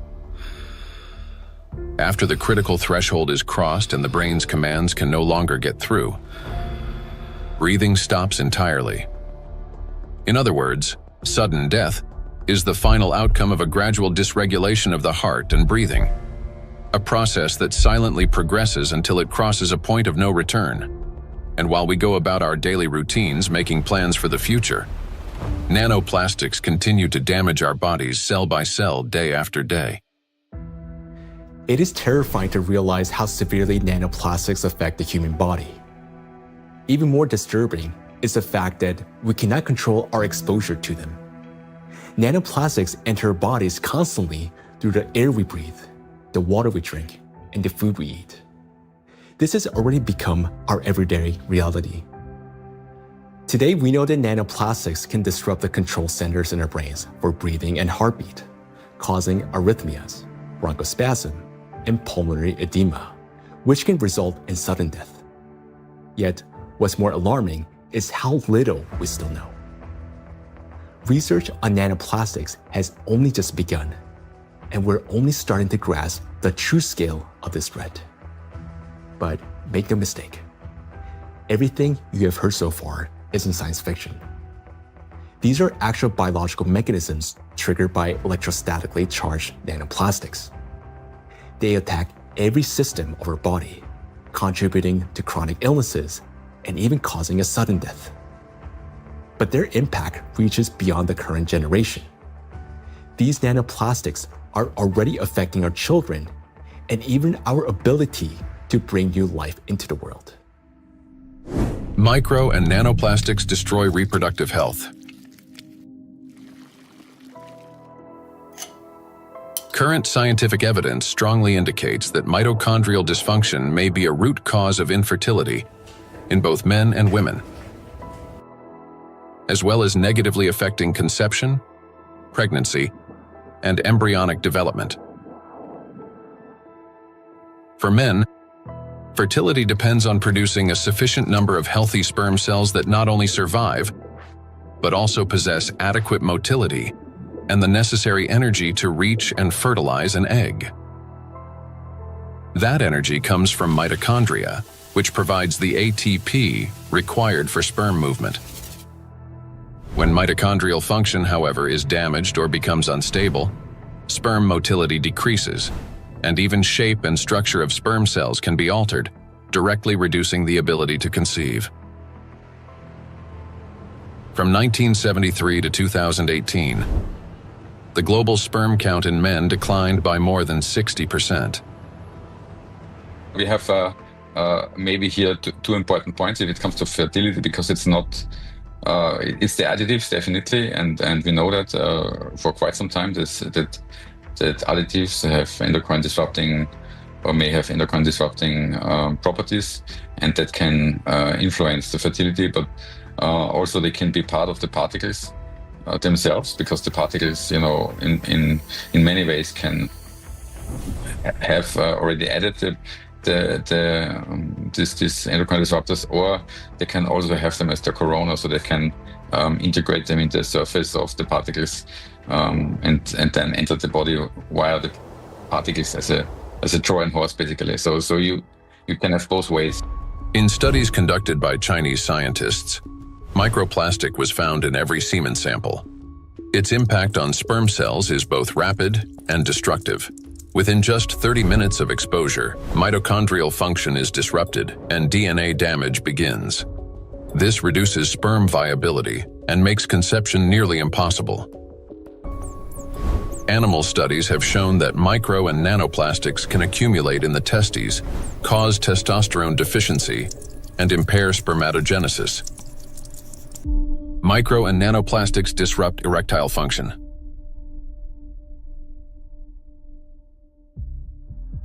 Insufficient testosterone production can lead to infertility, reduced libido, erectile dysfunction, and in adolescence, delayed sexual development. Producing testosterone requires large amounts of energy in the form of ATP. Even small amounts of electrostatically charged nanoplastic entering the mitochondria can disrupt their function and decrease ATP production. This, in turn, can lower testosterone levels by 60 to 70%. Such a drop impairs blood flow in the corpora cavernosa, the structures of the penis responsible for erection. As a result, this leads to erectile dysfunction and ultimately to impotence. In addition, electrostatically charged nanoplastic interferes with nerve impulse transmission, which means that even in a state of sexual arousal, an erection does not occur. This has been confirmed by research from Anhui Medical University in China. In animals with chronic microplastic intoxication, erectile function was impaired after just 1 month. Results of a national study in Japan showed that erectile function and sexual activity are declining among the younger generation. Every third man in Japan, which is about 14 million individuals, suffers from erectile dysfunction. Moreover, young Japanese men, particularly those aged 20 to 24, exhibited decreased sexual desire, weak erections, difficulty reaching orgasm, and low levels of sexual satisfaction. In fact, the prevalence of erectile dysfunction in the 20 to 24 age group was 26.6%, which is almost equal to the 27.8% observed in men aged 50 to 54. This alarming trend is not confined to Japan only. Global research confirms that symptoms of erectile dysfunction affect up to 75% of men worldwide, showing that this condition is widespread and can impact men of any age in any region. In 1995, more than 152 million men worldwide suffered from erectile dysfunction. According to scientists' estimates, within 30 years, this number will approximately double. So think about it. If just one signal fails, the movement will not occur, a thought will not form, and an emotion will not arise. The same is true even for the most intimate aspect of human life. Everything depends on the precise coordination between neural and vascular connections. And it is this delicate connection that charged nanoplastics disrupt. Erectile dysfunction is no longer a rare condition. It has become a widespread reality, with symptoms now observed in 75% of men worldwide. Imagine jumping with a parachute that has 75% chance of not opening. Would you take that leap? That's how most of men feel today. The situation with female fertility is no less alarming. A 2025 study revealed the presence of microplastic particles in the follicular fluid of ovaries in 14 out of 18 women, with an average of more than 2,000 particles per milliliter. These data indicate that micro and nanoplastic particles can cross the blood follicle barrier. After entering the ovaries, micro and nanoplastic particles affect the egg cell and disrupt key mechanisms essential to the health of the female reproductive system. One of the most critical of these mechanisms is mitochondrial function. Each egg cell contains between 100,000 and 600,000 mitochondria, and the energy they produce is vital at every stage, from egg cell formation and maturation to fertilization, and the subsequent growth and development of embryonic tissues. Mitochondrial dysfunction caused by exposure to nanoplastics can impair egg cell maturation, reduce the likelihood of successful fertilization, and even lead to developmental arrest of the embryo. Accumulation of nanoplastics in reproductive organs can be one of the main causes of infertility. According to the World Health Organization, today, about 17.5% of adults, that is, about 1 in 6 people in the world, face infertility. Given the global spread of plastic pollution, Professor of Environmental Medicine and Reproductive Health, Dr. Shanna Swan predicts that by 2045, the world's population may become completely infertile. Micro and nanoplastics affect the emergence of life. During pregnancy, a woman's body creates ideal conditions for the growth and protection of the fetus. However, even the placenta, the body's primary barrier between mother and child, cannot stop plastic nanoparticles from crossing through. A research team led by Antonio Ragusa made a landmark discovery when they detected microplastic particles in the human placenta for the first time. Their findings showed that plastic can penetrate a place where no artificial material had ever been found before, the very environment where new life begins. I was in a wonderful place in Italy, in Sardinia, a place called Piscinas, in Sulcis, in the southwest of Sardinia, where the old mining areas are. It's a very remote, beautiful spot where there's nothing around for 6 or 7 kilometers. While I was walking, I suddenly saw these bright, colorful, sparkling things on the beach. I asked my wife, "What is this?" She looked at me a little puzzled and said, "Well, it's plastic." I said, "Plastic? How could plastic get here when there's nothing for 7 or 8 kilometers in any direction?" She looked at me again, with an expression that made it clear how little I understood, and said, "It comes from the sea, of course." And that's when something clicked in my mind. If plastic can spread through the ocean and end up in such untouched places, then it could also reach the inside of the womb, and so inside the bodies of babies. Naturally, from that intuition, I started pursuing this line of research. I'm a gynecologist. I help deliver babies. So I knew about plastics as much as everyone else, until a certain point. But I began reading and studying, and I reached out to some scientists who worked with microscopes. One of them was a brilliant professor working on the opposite side of Italy, in the Marsh region. She used a Raman microscope. A Raman microscope allows you to examine tissues and determine whether they have plastics inside them. Now we call it plastics, for simplicity. But of course, the term plastics covers a wide range of materials. There are dozens and dozens of different plastics. Let's say they are tiny pieces, polymers, that is, infinitely repeated tiny pieces of certain materials that we use every day, throughout the day. So we sent placentas to this professor, and she did an excellent job. She was able to locate and identify plastics inside placentas for the first time. The article we published in 2021 caused a bit of a scandal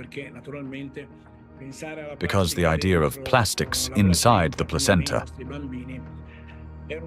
inside our babies, was shocking to people. Because the plastic we find in the oceans is the same plastic we ultimately find in children. Micro and nanoplastics affect a child in the womb. Plastic triggers inflammation and disrupts blood flow in the placenta. This means the fetus receives less oxygen and fewer nutrients, increasing the risk of intrauterine growth restriction, hypoxia, and preterm birth. The more plastic there is in the placenta, the more likely it is that babies, unfortunately, are born prematurely. And these babies also tend to be smaller compared to those with lower levels of plastic exposure. We have to recognize that premature birth is the main problem facing humans today. In Italy, it's about 7%. In the United States, where the healthcare system is clearly less effective than Italy's, 12% of babies are born prematurely. So, in this sense, an increase in this number would mean an even greater burden for humanity, biologically, for families, and for everyone involved, and of course, economically, for those who care about costs. We know that these particles can be taken up by these particles going through the placenta and then being found in the embryo, and therefore indicating that already in very early life we have an exposure also to the embryo. The electrostatic charge carried by nanoplastics is especially dangerous in embryonic tissues, where even minor disruptions can lead to developmental abnormalities. In other words, nanoplastics begin harming the child's body even at the very earliest stages of its formation. Over the past 2 decades, physicians have documented an alarming increase in congenital birth defects. For instance, Chinese researchers have found that in China, the rate of such defects has nearly tripled. Similar trends have been observed in other countries. One of the fastest-growing congenital abnormalities in newborns is gastroschisis, a defect of the anterior abdominal wall in which loops of the intestine and sometimes other organs protrude through an opening in the abdominal cavity. The prevalence of this defect has increased over the past 3 decades. For instance, in the United States between 1995 and 2012, the percentage increase in gastroschisis ranged from 68% to 263%. An increasing number of children are also being born with hypospadias, a condition in which the urethral opening in boys is located in an abnormal position. In the United States, the incidence of hypospadias has risen by approximately 17% over the past 20 years. A recent growing number of cases involving congenital heart defects, Down syndrome, and other developmental anomalies have also been reported. Impact of micro and nanoplastics on children after birth. After birth, children continue to be exposed to micro and nanoplastic particles. Plastic baby bottles, food packaging, and toys are all sources of contamination. When a baby bottle containing warm water is shaken, up to 16 million microplastic particles per liter can be released. Hot water and sterilization further accelerate this process. As a result, infants are exposed daily to millions of microplastic particles and trillions of nanoplastics. Scientists have even detected microplastic in human breast milk. Research has shown that nearly 40% of breast milk samples, one of the most essential sources of infant nutrition, already contain hazardous plastic microparticles. Due to their higher metabolic rate and breathing frequency, children take in more air, water, and food per unit of body weight than adults. Consequently, at the same level of environmental contamination, their bodies absorb higher doses of microplastic. Moreover, the protective barriers in a child's body are not yet fully developed. This means plastic particles can penetrate tissues more easily and accumulate at higher concentrations. For example, in children under 2 years of age, the ethmoid bone is not yet fully formed, and its openings are wider, allowing plastic particles to pass more easily through the olfactory nerves directly into the brain.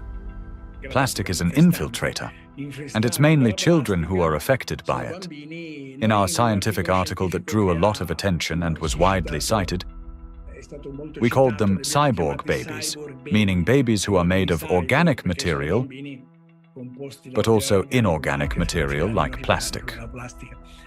These babies are smaller. They generally have smaller brains, and very few end up with lower levels of plastic in their bodies. They're not completely free of it, since plastic is everywhere, but with lower levels of plastic. Because of the electrostatic charge of micro and nanoplastic particles, as well as the presence of bisphenols and phthalates, the endocrine and reproductive systems of children are particularly vulnerable. These substances interfere with the formation and development of the reproductive organs, potentially leading to infertility later in life. Given scientific projections that by 2045 humanity could face widespread infertility, children born after 2020 may have a high likelihood of being unable to conceive their own offspring. I have 2 little daughters, and for me personally, everything we have just heard is terrifying. The truth is that we still don't fully understand the catastrophic consequences of our children being exposed to micro nanoplastics. Or, as Dr. Ragusa put it, they have become cyborg children. We're only beginning to grasp the full scale of this reality. And it is truly heartbreaking to look at small children and realize that they may never be able to have children of their own. Not to mention that their lives are already at risk today. The immune system is also at risk. In early childhood, it is still learning to distinguish between friends and foes. Exposure to microplastics can disrupt this process, increasing the risk of allergies, eczema, food intolerances, and even autoimmune diseases. But it also has long-term consequences by which cell programming determines diseases that will then manifest themselves when a person reaches adulthood. That is, at 40 or 50 years of age. And these are diseases that are currently overwhelming, if not outright damaging, our world. They're the so-called non-communicable diseases: obesity, hypertension, diabetes, and metabolic syndrome. A child's brain is especially vulnerable in the first years of life, a critical period of rapid nervous system development when neurons are formed and complex neural connections are established. However, electrostatically charged nanoplastic can interfere with these delicate processes by inducing inflammation, damaging immature nerve cells, and impeding their development. As a result, memory, attention, and learning abilities may be impaired, and emotional instability can arise. Over time, this may manifest as anxiety, learning difficulties, and episodes of aggression. In addition, studies indicate a potential link between exposure to micro and nanoplastic and the development of autism spectrum disorders. Given the breadth of damage that electrostatically charged micro and nanoplastics can inflict on the human body, the scientific community may need to examine their possible role in the rapid rise of autism more closely. For me as a father, it is heartbreaking to realize how truly defenseless our children are. Micro and nanoplastics start affecting them from the very moment of conception, persist throughout fetal development, and continue their impact after birth. Unfortunately, the illnesses that we have already discussed are not the only conditions that micro and nanoplastics can trigger in children. According to statistics, Sudden infant death syndrome is among the leading causes of mortality in infants under 1 year old. This is when a seemingly healthy baby dies unexpectedly, and the cause remains unknown even after all examinations. The number of such tragedies is rising rapidly. In the United States, for example, the number of sudden infant deaths has increased by 12% between 2020 and 2022. It is unbearably tragic when there's no way to protect a child. Micro and nanoplastics and sudden infant death syndrome. Since nanoplastics can cause chronic inflammation in any tissue they penetrate, they can disrupt the formation of neural connections even before birth, including in the regions of the fetal brain that control breathing and heart function.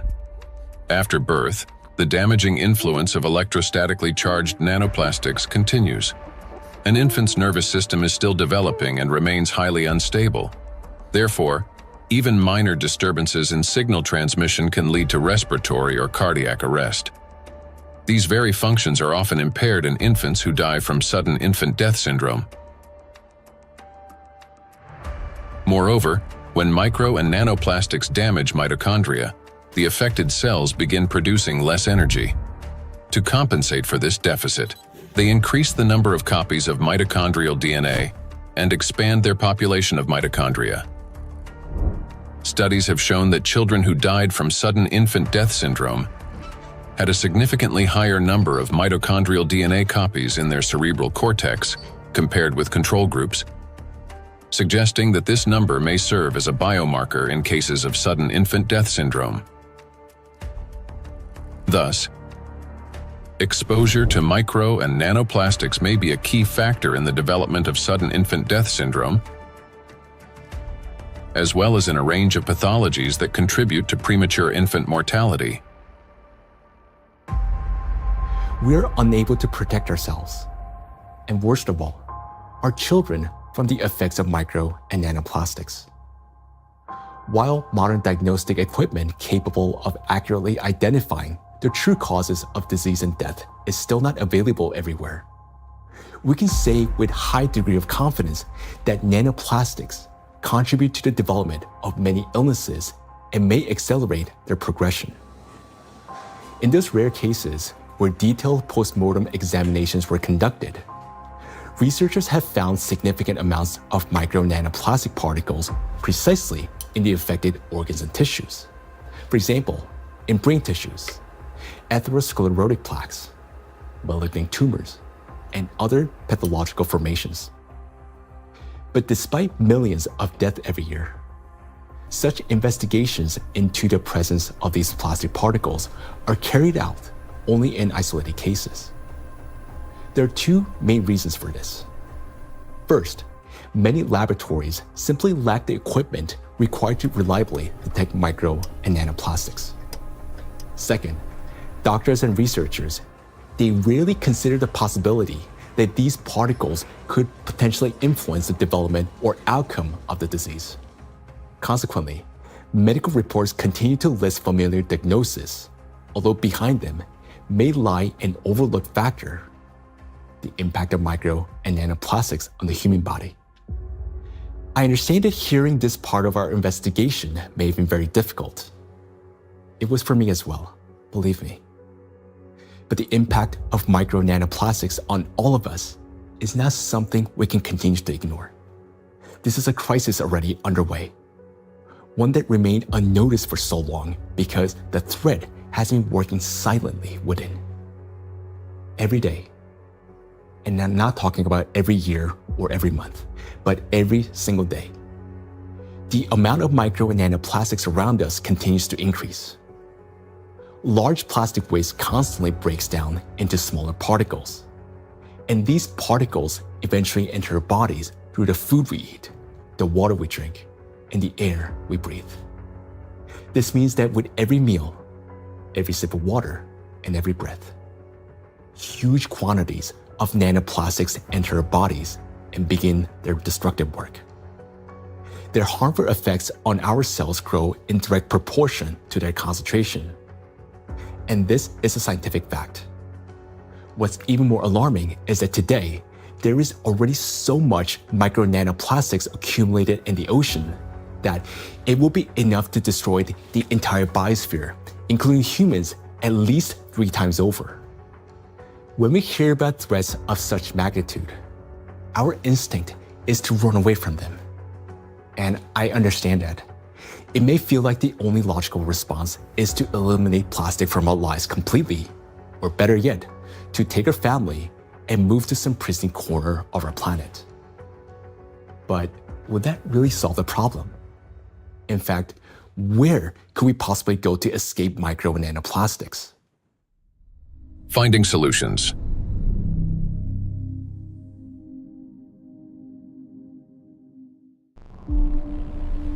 Exclusion zones. One of the essential things is the environment we live in, and plastic is one of the most important factors shaping it. Micro and nanoplastics have now infiltrated every corner of the planet, yet their distribution is far from uniform. Some regions accumulate especially high concentrations of plastic particles, and nowhere is this more pronounced than in the oceans. Each year, roughly 11 million tons of plastic waste enter the ocean.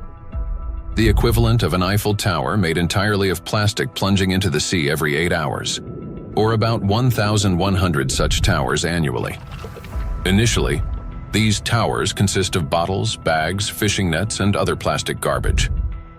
Over time, under the influence of sunlight, waves, and weathering, they fragment into billions of invisible killers, micro and nanoplastic particles. According to research, about 95% of small debris less than 5 millimeters in size is composed of plastics. The surface of the world's oceans is already covered with more than 350 trillion particles of microplastics, and the number continues to grow rapidly. However, the ocean depths hold countless trillions more, forming an invisible yet enormous area of contamination. And yet, that's not all. The sea breeze has become toxic. When waves break at the ocean surface, they generate countless bubbles. As these bubbles burst, they release not only salt crystals into the air, but also microscopic plastic particles. Carried by the wind, micro and nanoplastics scatter across the planet. The stronger the wind and the higher the sea foam, especially during storms, the more particles lifted into the atmosphere. Though invisible to the naked eye, the air around us is literally saturated with them. Each year, approximately 136,000 tons of microplastics are carried from the ocean to land by sea breeze. That is more than 370 tons every single day. In the atmosphere, plastics are transported thousands of kilometers by air currents.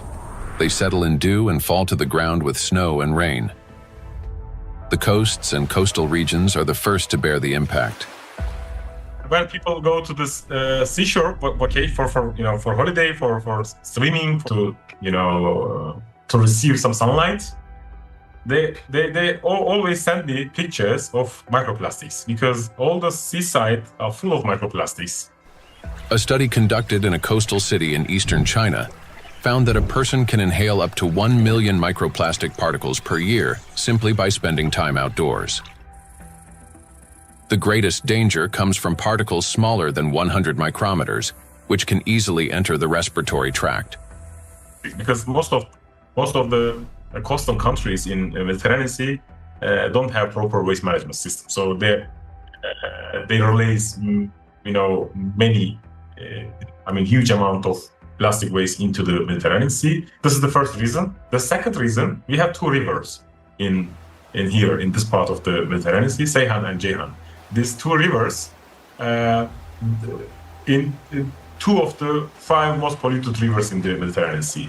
Recycling actually makes those 2 rivers most polluted rivers in the Mediterranean Sea. They carry more than 5,000 tons of plastic waste into Mediterranean Sea every year. It's too much. And also, the coastline in the Turkish coast has pollution like 31 kilogram per kilometer per day. Every day, 31 kilogram of plastic waste reach that coast in 1 kilometer coastline. It's too much. Just imagine, one plastic bottle is 10 gram or 15 gram. You can imagine how many plastic bottle, strand on those coastlines. Dr. Sarju Ganatra is a cardiac oncologist and director of the Cardiac Oncology Program at Lehigh Hospital and Medical Center. He leads research at the intersection of cardiovascular medicine, oncology, and environmental sustainability. According to his study, which was presented to the American Academy of Neurology,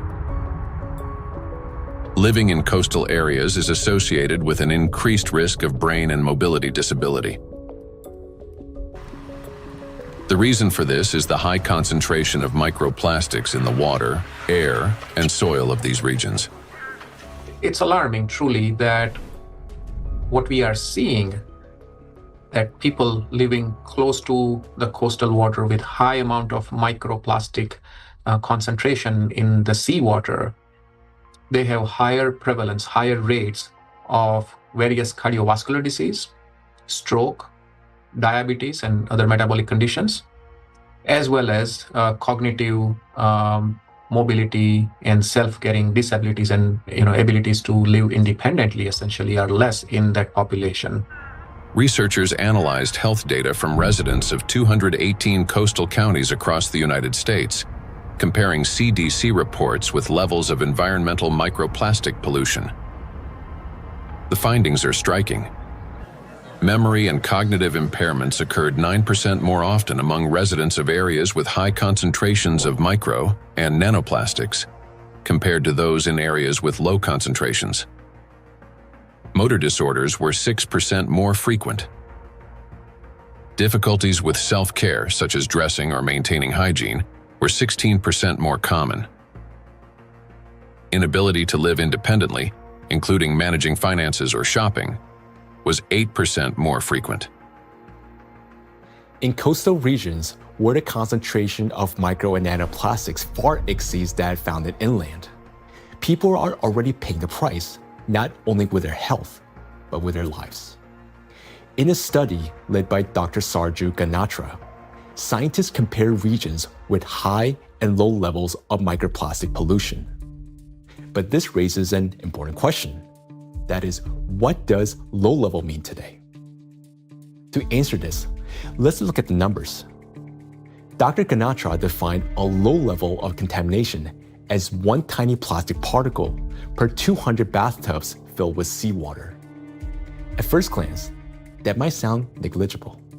But when that single particle breaks down into nanoscale fragments, the number of particles increases not by tens or hundreds, but by millions of times.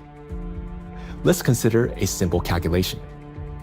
Suppose the volume of one such tiny plastic particle is just 1 cubic millimeter, roughly the size of a grain of sand. Over time, it breaks down into many smaller pieces. Now, if we assume that this single microparticle disintegrates into fragments about 100 nanometers in diameter, that would generate about 1 trillion particles. And if their size decreases to 10 nanometers, the number would skyrocket to 10 to the 15th, or 1 quadrillion nanoparticles, all from a single microparticle. So what does this mean in practice? It means that even one glass of such clean water, which hardly exists anymore, would potentially contain about 5 million nanoplastic particles. And for the human body, after drinking just one glass, at least 5 million cells will be put at risk. So can this so-called low level of contamination truly be considered safe? Each of those 5 million particles entering a body can trigger inflammation, cause hypoxia, and disrupt communication between neurons. Note that these effects aren't always immediately noticeable. A mild headache, occasional fatigue, anxiety, or difficulty concentrating. All these may be early warning signs of cognitive decline, neurodegenerative diseases, disability, and ultimately, death. These symptoms are particularly evident among people who live or spend significant time near the coastal regions.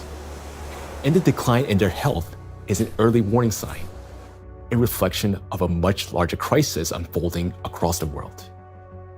Do you remember Professor Gundogdu saying that the coastal countries of the Mediterranean don't have an adequate waste management system? Well, according to research, the concentration of microplastics in this region is about 4 times greater than North Pacific Ocean, where, by the way, the Great Pacific Garbage Patch is located. And in addition to 5 already known invisible garbage patches, researchers have identified a 6th garbage patch hidden in the Mediterranean Sea. It's called invisible because it consists mostly of microplastics. And unlike other oceanic garbage patches, which are at least far away from the densely populated coastline, this one is surrounded by 21 countries. It's a home to nearly 500 million people. We can say that this is the most dangerous garbage patch of the planet, because here, the plastic has already broken down into small sizes that are dangerous for life. Everyone living in the Mediterranean is constantly breathing air with an extremely high concentration of micro-nanoplastics. This is an extremely dangerous zone that should have been long ago been designated as an exclusion zone.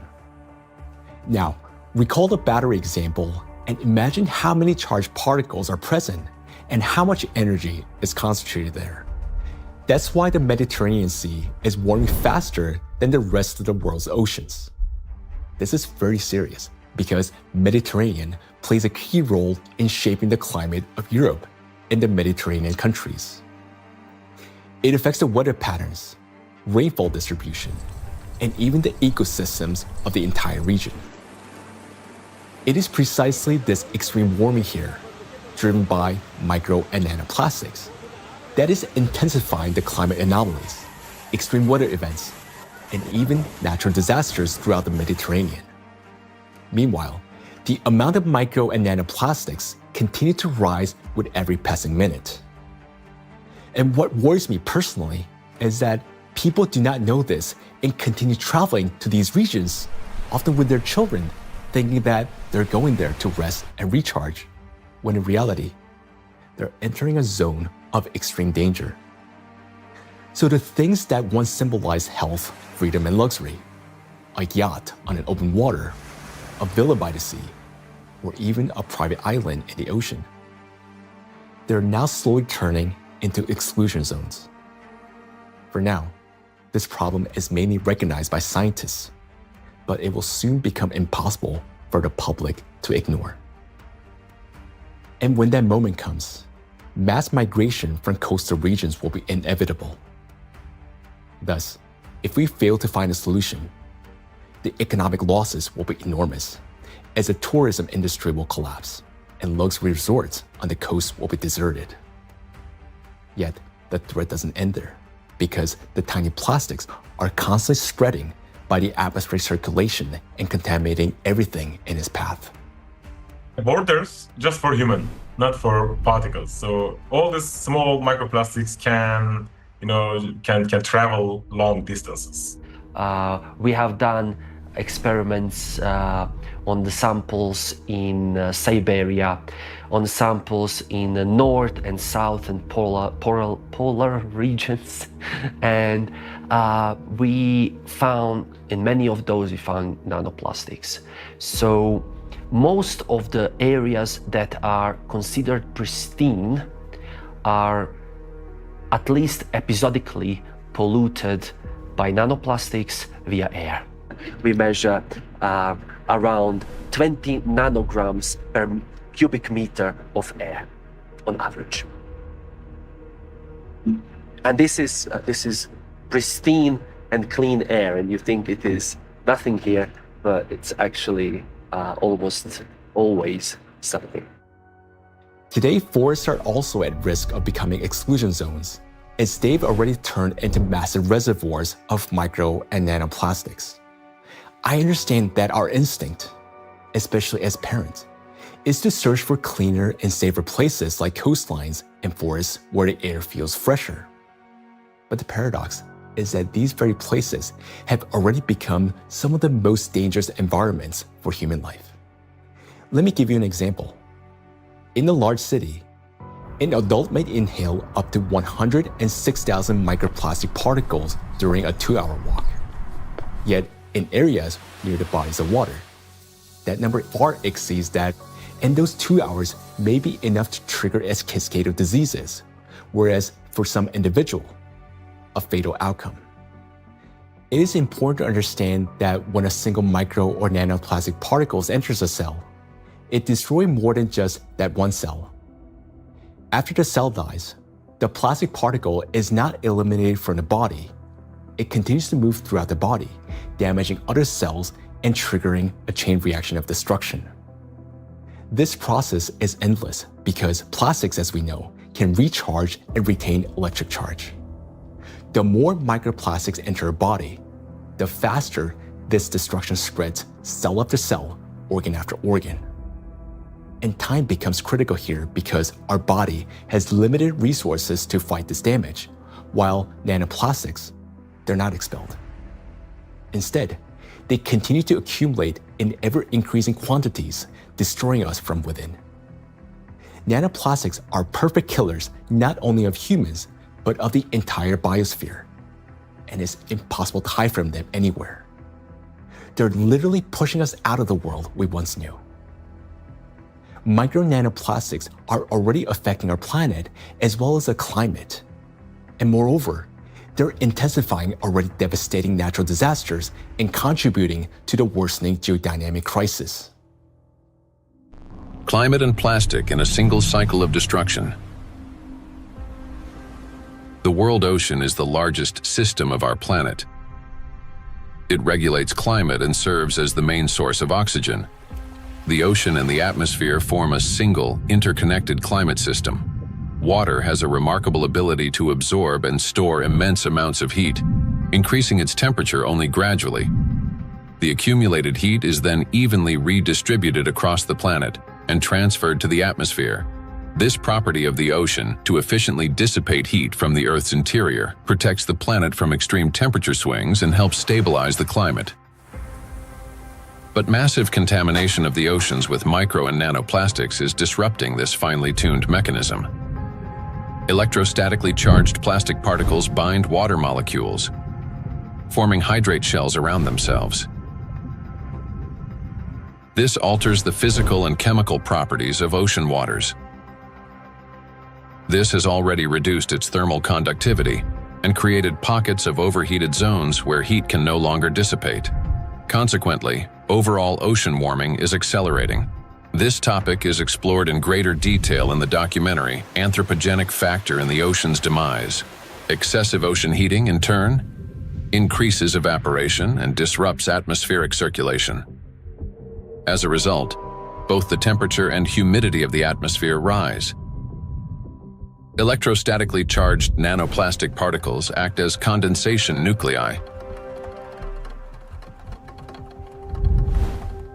causing moisture droplets to freeze at lower altitudes and at higher temperatures, 4 to 10 degrees Celsius. This accelerates cloud formation and contributes to abnormal weather events, large hail, extreme downpours, and disruptions of the hydrological cycle. Charged plastic particles are already influencing weather formation, affecting flight safety, cloud development, and even where and how the precipitation occurs. In other words, microplastic has already become a driver of climate instability. We know what particles doing in the air, they produce clouds. If we have a particle in the air, the water vapor sits on these particles and forming clouds. So therefore, we want to understand how much nanoparticles influence the formation of clouds. And therefore, of course, in the alpine region, it can trigger the cloud formation and so also thunderstorm or extreme weather events. When you have a big storm event, many micro and nanoplastics get released from the environment when they have been trapped in the soil, in the riverbeds, on their surfaces and things like that, and get mobilized in the air. So you then after storm you have even more pollution. This process sustains itself, creating a feedback loop.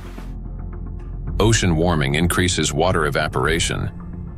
Even more nanoplastic rises into the air with the vapor, and even more energy accumulates in the atmosphere, further heating the ocean. According to data, every degree of warming increases air humidity by 7% and lightning frequency by at least 12%.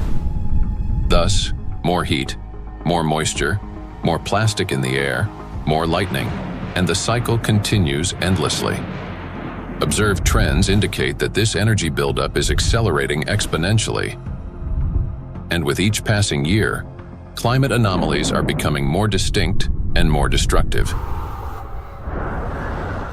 We are seeing the hottest summer in Europe after having a record-breaking summer last year. Similarly, here in the northeast of US, we are seeing record-breaking temperature. Every year for last 2-3 years, we are saying, oh, this is the hottest day. And then the next year comes and there is a new hottest day. The nighttime temperature in Southeast Asia is not dipping at all in many places and kind of trapping the heat. So our body is not getting even that relief at nighttime. There is increase in air pollution. There is increase in all sorts of chemical pollution. And so if we think about this holistically, it's a huge impact on the planetary health. And I think this is a time, this is a reminder that we are part of the planetary system. We belong to it. We are not separate from it. And until we think holistically, I think, we'll define one issue, we'll define one threshold, we'll continue to go after that, maybe even solve it scientifically. But until we think holistically and act holistically as a community, as a society, I think we are in trouble. We have reached a critical point where it's no longer possible to solve the climate crisis without simultaneously addressing the plastic pollution, and vice versa. The two are interconnected, each reinforcing the other. And as we continue to study this issue, the picture becomes even more alarming because we're now beginning to understand what is truly happening. I am. Both for myself and my family, but also for the future generations. There was a time where I thought that, the climate change is real, of course, but this is for future generations to be affected by, and I was still equally concerned. But in no time, and I would say in less than 5 to 10 years, we started from that mindset and time frame. Within 5 to 10 years, we started feeling it, getting impacted by it in our day-to-day life. And so it's more concerning than ever before. And the timeline, which was predicted previously, has shortened exponentially. The impact we are seeing on a global climate, from ambient air to the thinning of the Arctic ice, and it's not linear model, right? I mean, the physics is gonna play out. The thinner the ice, it's gonna take much less amount of time to melt it, even the same volume, in a much shorter period of time. So I think these timelines are really concerning, and I am afraid, yes. Indeed, many signs indicate that our planet's energy balance has been disrupted, and natural processes are intensifying exponentially. Consequently, we may have less and less time to respond, and nanoplastics are playing a key role in this acceleration. In the past, excess heat from the Earth's interior was removed gradually, step by step, yet effectively. It was first partially absorbed by the oceans, and then transferred into the atmosphere, and then finally released into the space. This sequential process prevented excess energy from accumulating within the Earth's interior or the atmosphere, allowing the planet to cool and reduce the thermal load on the inner layers. But today, this natural mechanism has been disrupted. Nanoplastics no longer merely affect the climate, but they also exacerbate the geodynamic crisis and intensify natural disasters by obstructing the release of heat from our planet's interior. The role of micro nanoplastics in this process is described in detail in the report on the progression of climate catastrophes on Earth and their catastrophic consequences. So our entire planet is contaminated with micro and nanoplastics, and we have nowhere to escape to. These particles are in us in our children, disrupting and destroying more and more cells in our bodies. This is why confronting plastic pollution is no longer optional. It is essential for our survival. The first and most obvious step may appear to be eliminating the use of plastic and recycling the waste that has already accumulated. But we must ask ourselves, will that truly be enough? The illusion of addressing plastic pollution.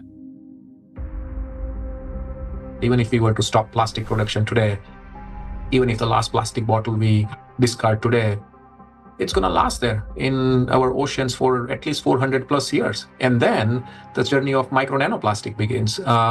And so we have a poster in our cafeteria where we say that, you may not see your grandkids or great-great-great-grandkids, but I will, saying the plastic bottle. And I think that's true. If we look at the scale of plastic pollution in the oceans, it becomes clear that a complete cleanup can take millennia. Today, the world ocean contains about 200 million tons of plastic waste. Meanwhile, every year, around 20,000 tons are extracted.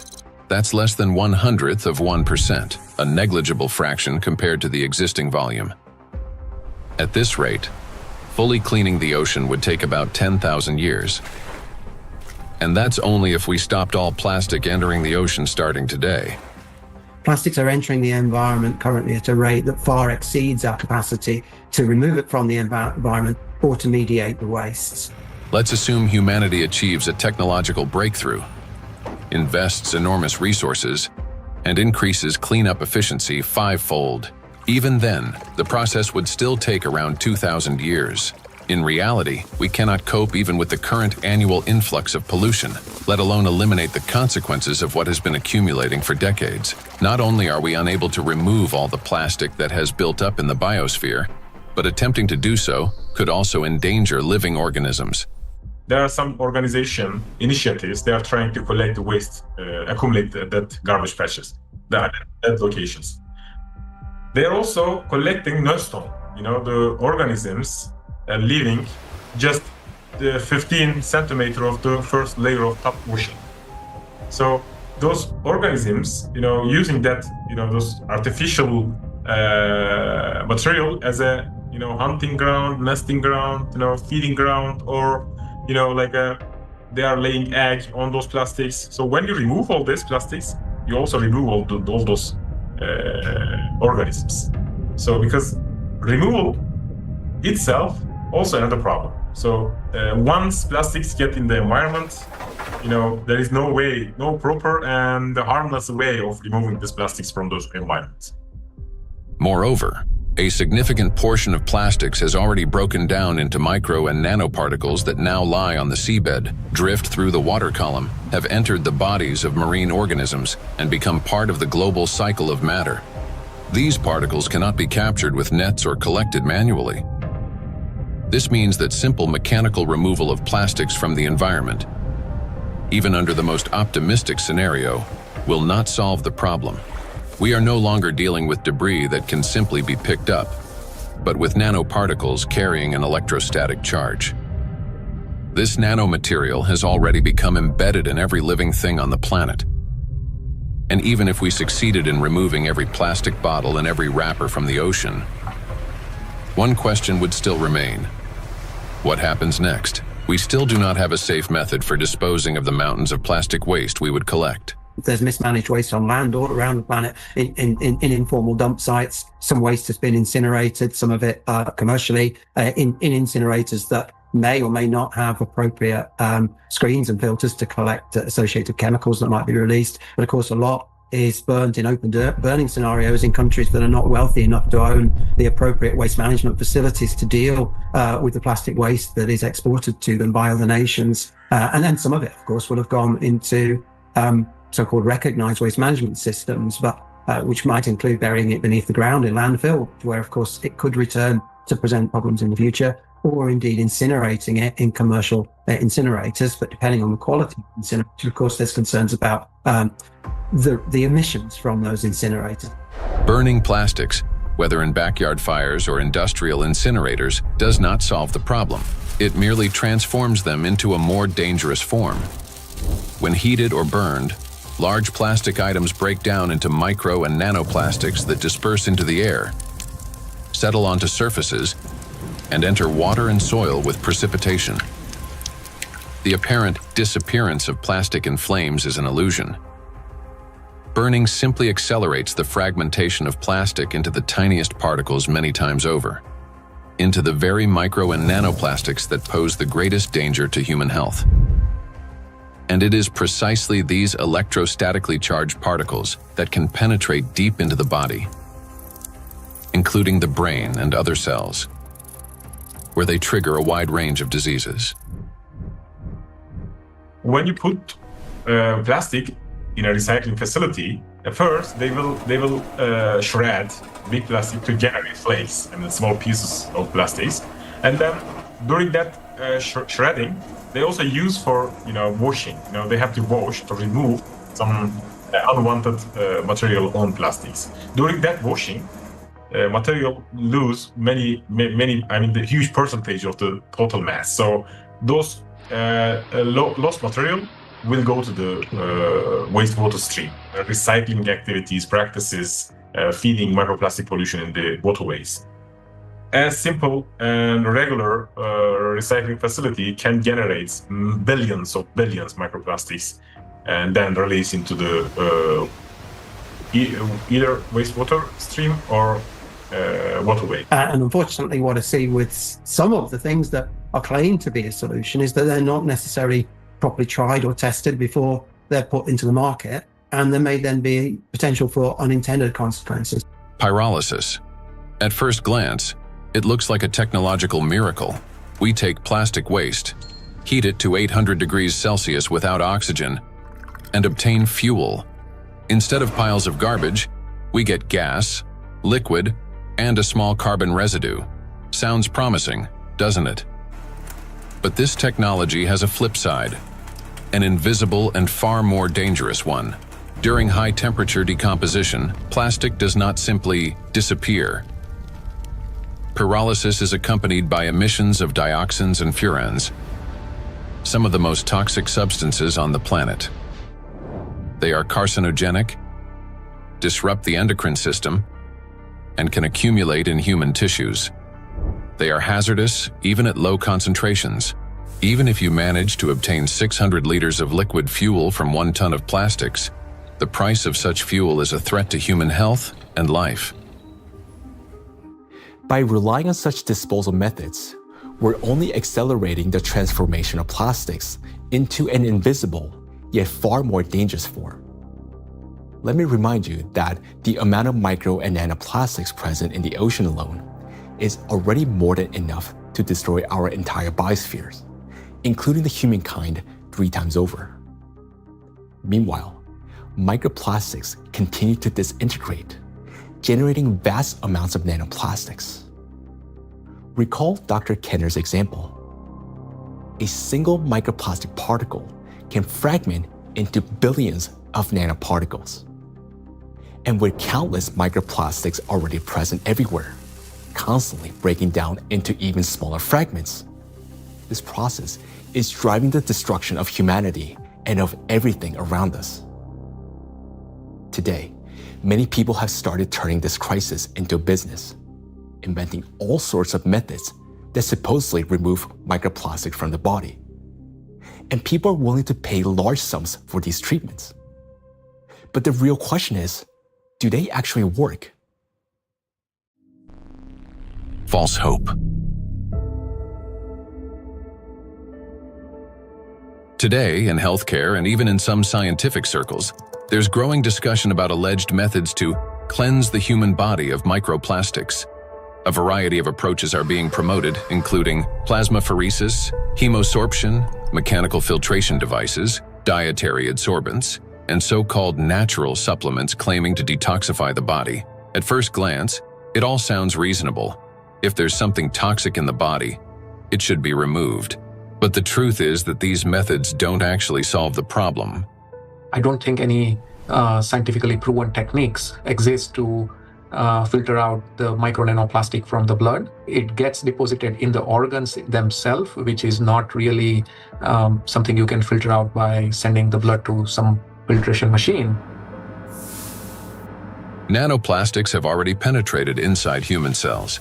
They are not just circulating in the bloodstream like an unwelcome guest you can simply escort out. They have become part of the body's internal environment. Yes, we can cleanse the blood with sorbents or filter plasma. But how effective can such procedures truly be? We started this plastic production and the usage of these materials, which have a lot of, positive effects. That we in the hospital, I just, when I look around in my, daily work environment, I guess that 80% of everything I touch in the hospital is of plastic, starting with my gloves. And probably 80-90% of the machine itself is made of the plastic. And that's a very important point for healthcare. What's more, the very solutions used for blood purification procedures also contain plastics.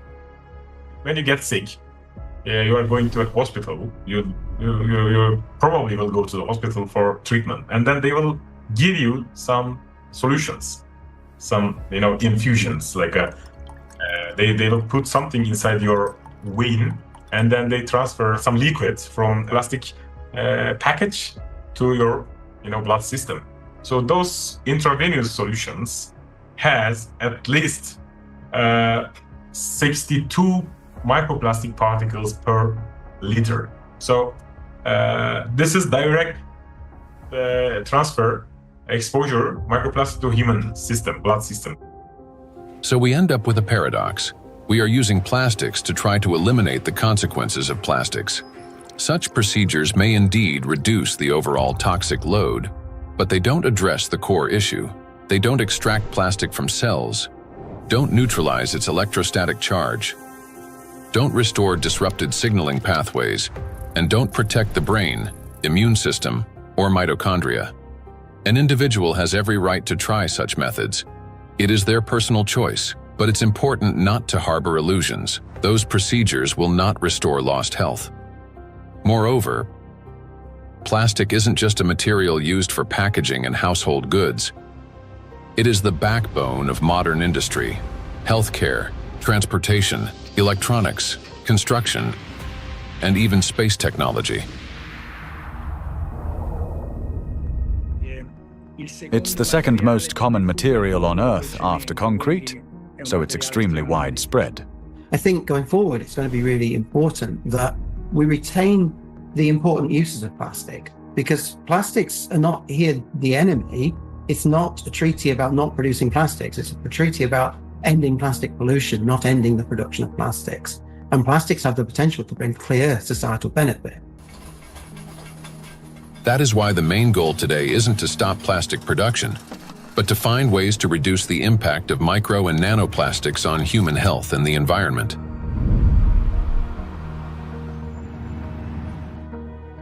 Creating false hope is extremely dangerous. It arises from a misunderstanding of reality and from basic ignorance. We must remember that the most dangerous plastic particles are those small enough to penetrate our cells. And once micro and nanoplastics enter our cells, they cannot be filtered out or removed. They become part of the body and slowly destroy us from within. The most serious problem is that we have no control over how much of this material enters us. Nanoplastics can even penetrate the skin, for example, when we swim in the sea or lie in the sun. And what can we do about nanoplastics that, once inhaled, travel directly to the brain and begin destroying neurons? Nanoplastics are among the most dangerous substances for the biosphere and for all life, including humanity. Yet, abandoning plastics altogether will be senseless because doing so would cause enormous global losses. Synthetic polymers, including plastics, form the backbone of countless modern industries, from medicine and nanotechnology to flexible electronics, neuromorphic hardware for AI, aerospace structures, automotive manufacturing and construction. Their versatility, ease of shaping and processing, compatibility with other nanomaterials, and scalability have made them the foundation of our modern progress. The solution, therefore, is not to eliminate plastics, but to ensure that they no longer threaten life. And the real path forward begins with understanding precisely what makes nanoplastics so dangerous.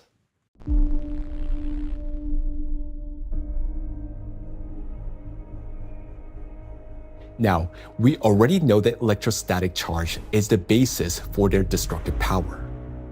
It is this charge that allows plastic particles to cling to membranes, cross biological barriers, including the brain, bind to proteins, and interfere with genetic processes. The charge transforms plastic from something inert into a tiny, yet powerful destructive force within the biosphere and humankind. Understanding this, the scientific group of ALLATRA was the first to propose a strategic direction, that is, to deprive nanoplastics of their ability to accumulate and retain electric charge. Note that countless nanoparticles exist around us, yet most do not penetrate or destroy our cells. Only plastics do because of their electret-like behavior.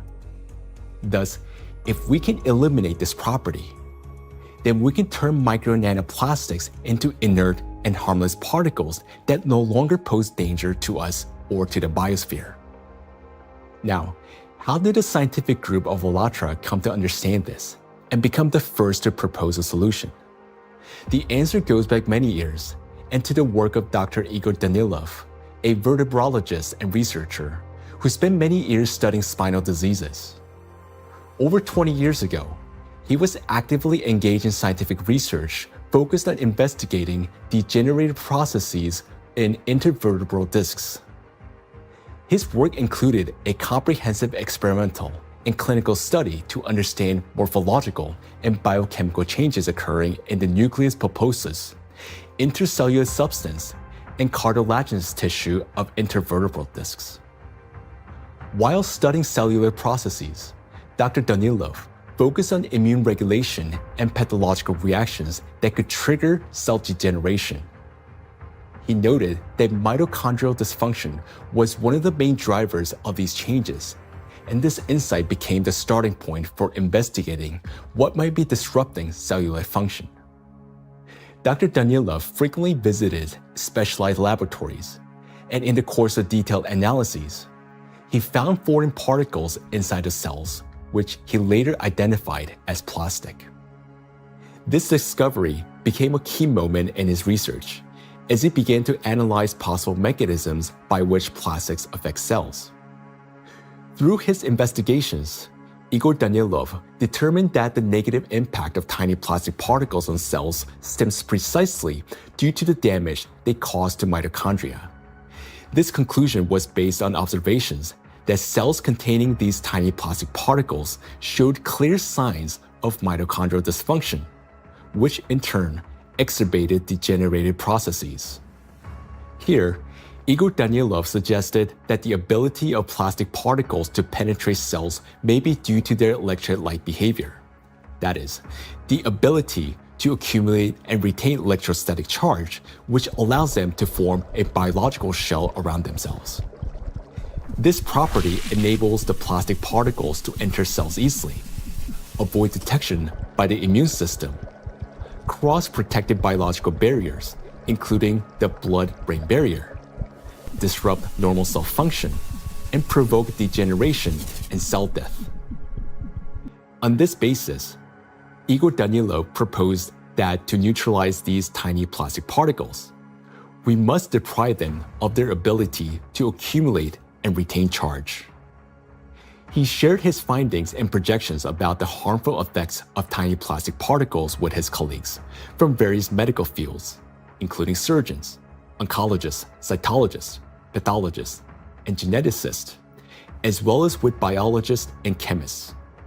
Soon after, these specialists confirmed his alarming observation that these plastic particles do accumulate in critical organs in the body, such as the brain, heart, intestines, endocrine, and reproductive organs, where their presence can disrupt organ function and destroy our health.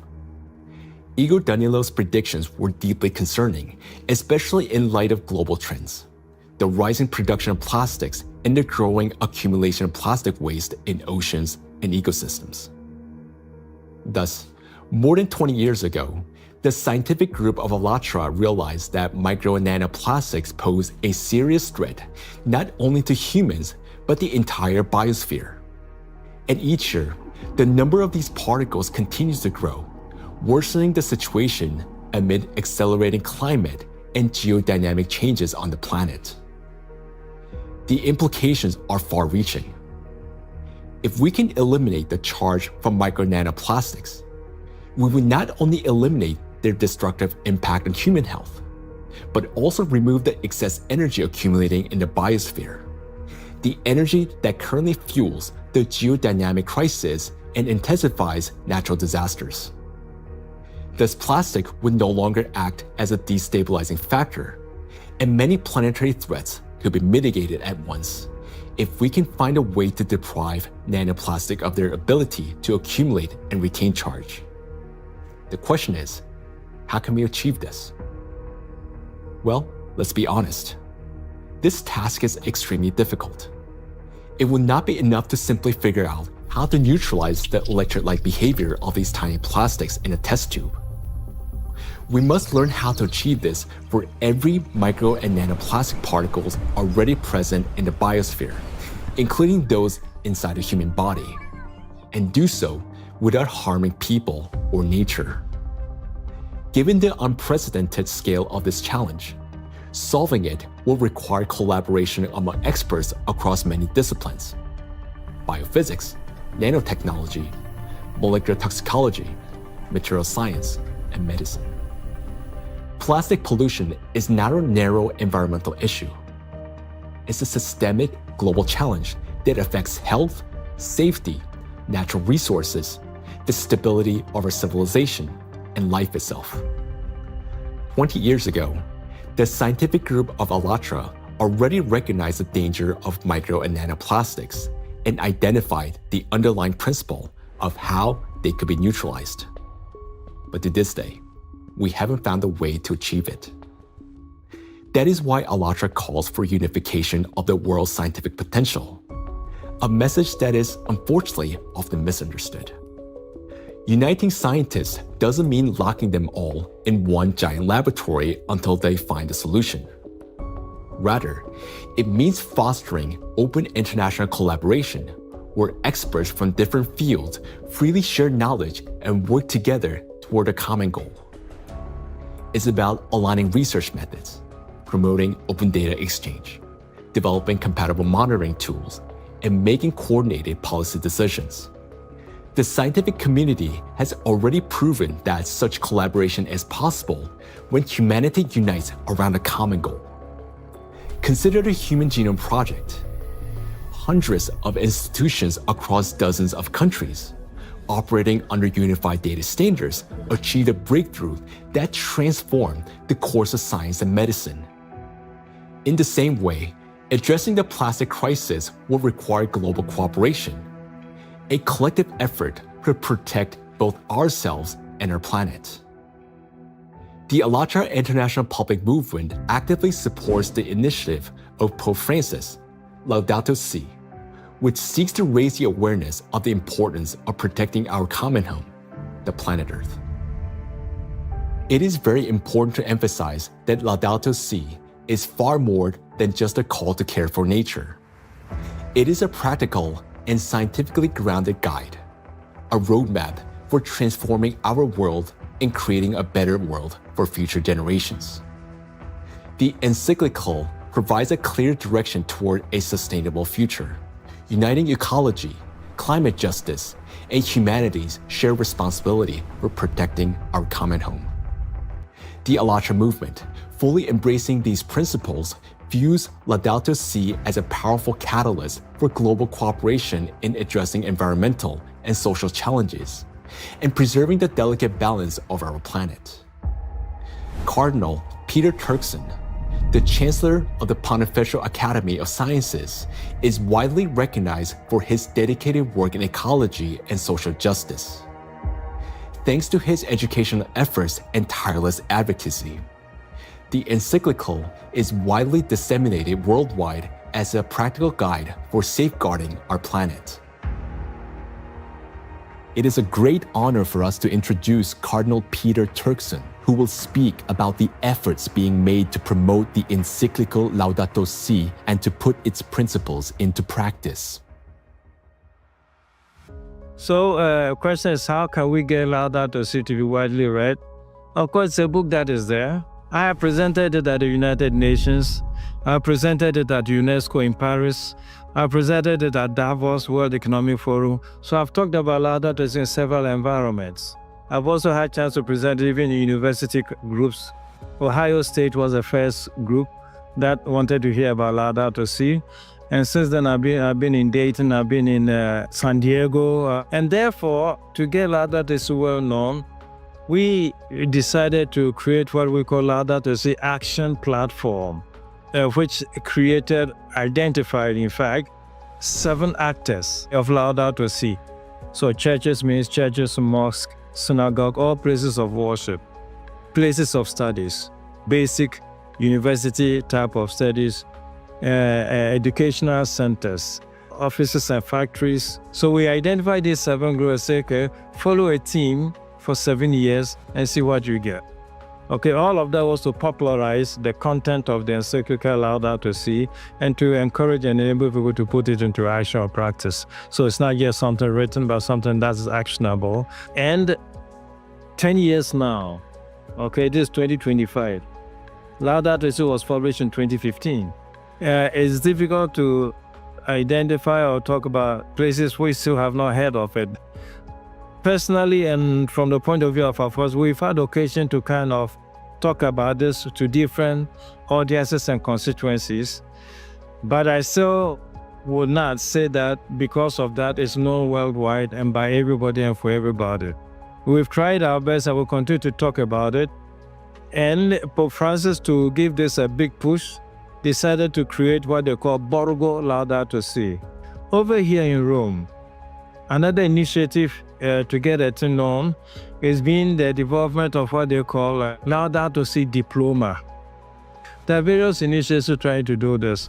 And the moment we get this established in universities, it attracts a lot of young people. And so, it becomes an occasion to spread knowledge of Laudato Si words. For its scientific and social contribution to the protection of our planet, ALLATRA received the blessing of His Holiness, Pope Francis. This spiritual encouragement to continue working toward the preservation of our planet greatly inspired the participants of ALLATRA and motivate them to pursue a deeper research into the problem of nanoplastics, a growing threat to all humanity and its future. This effort resulted in the publication of the scientific report, Nanoplastic in the Biosphere, from Molecular Impact to Planetary Crisis. And this was presented for the first time in May 2025 at the International Conference of the Centesimus Annus Pro Pontifex Foundation in the Vatican by the President of ALLATRA, Marina Ovtsinova. This documentary is based in part on that scientific report.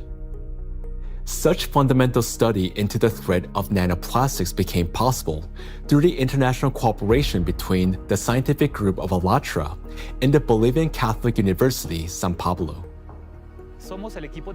We are a research team from the Bolivian Catholic University, San Pablo in Cochabamba.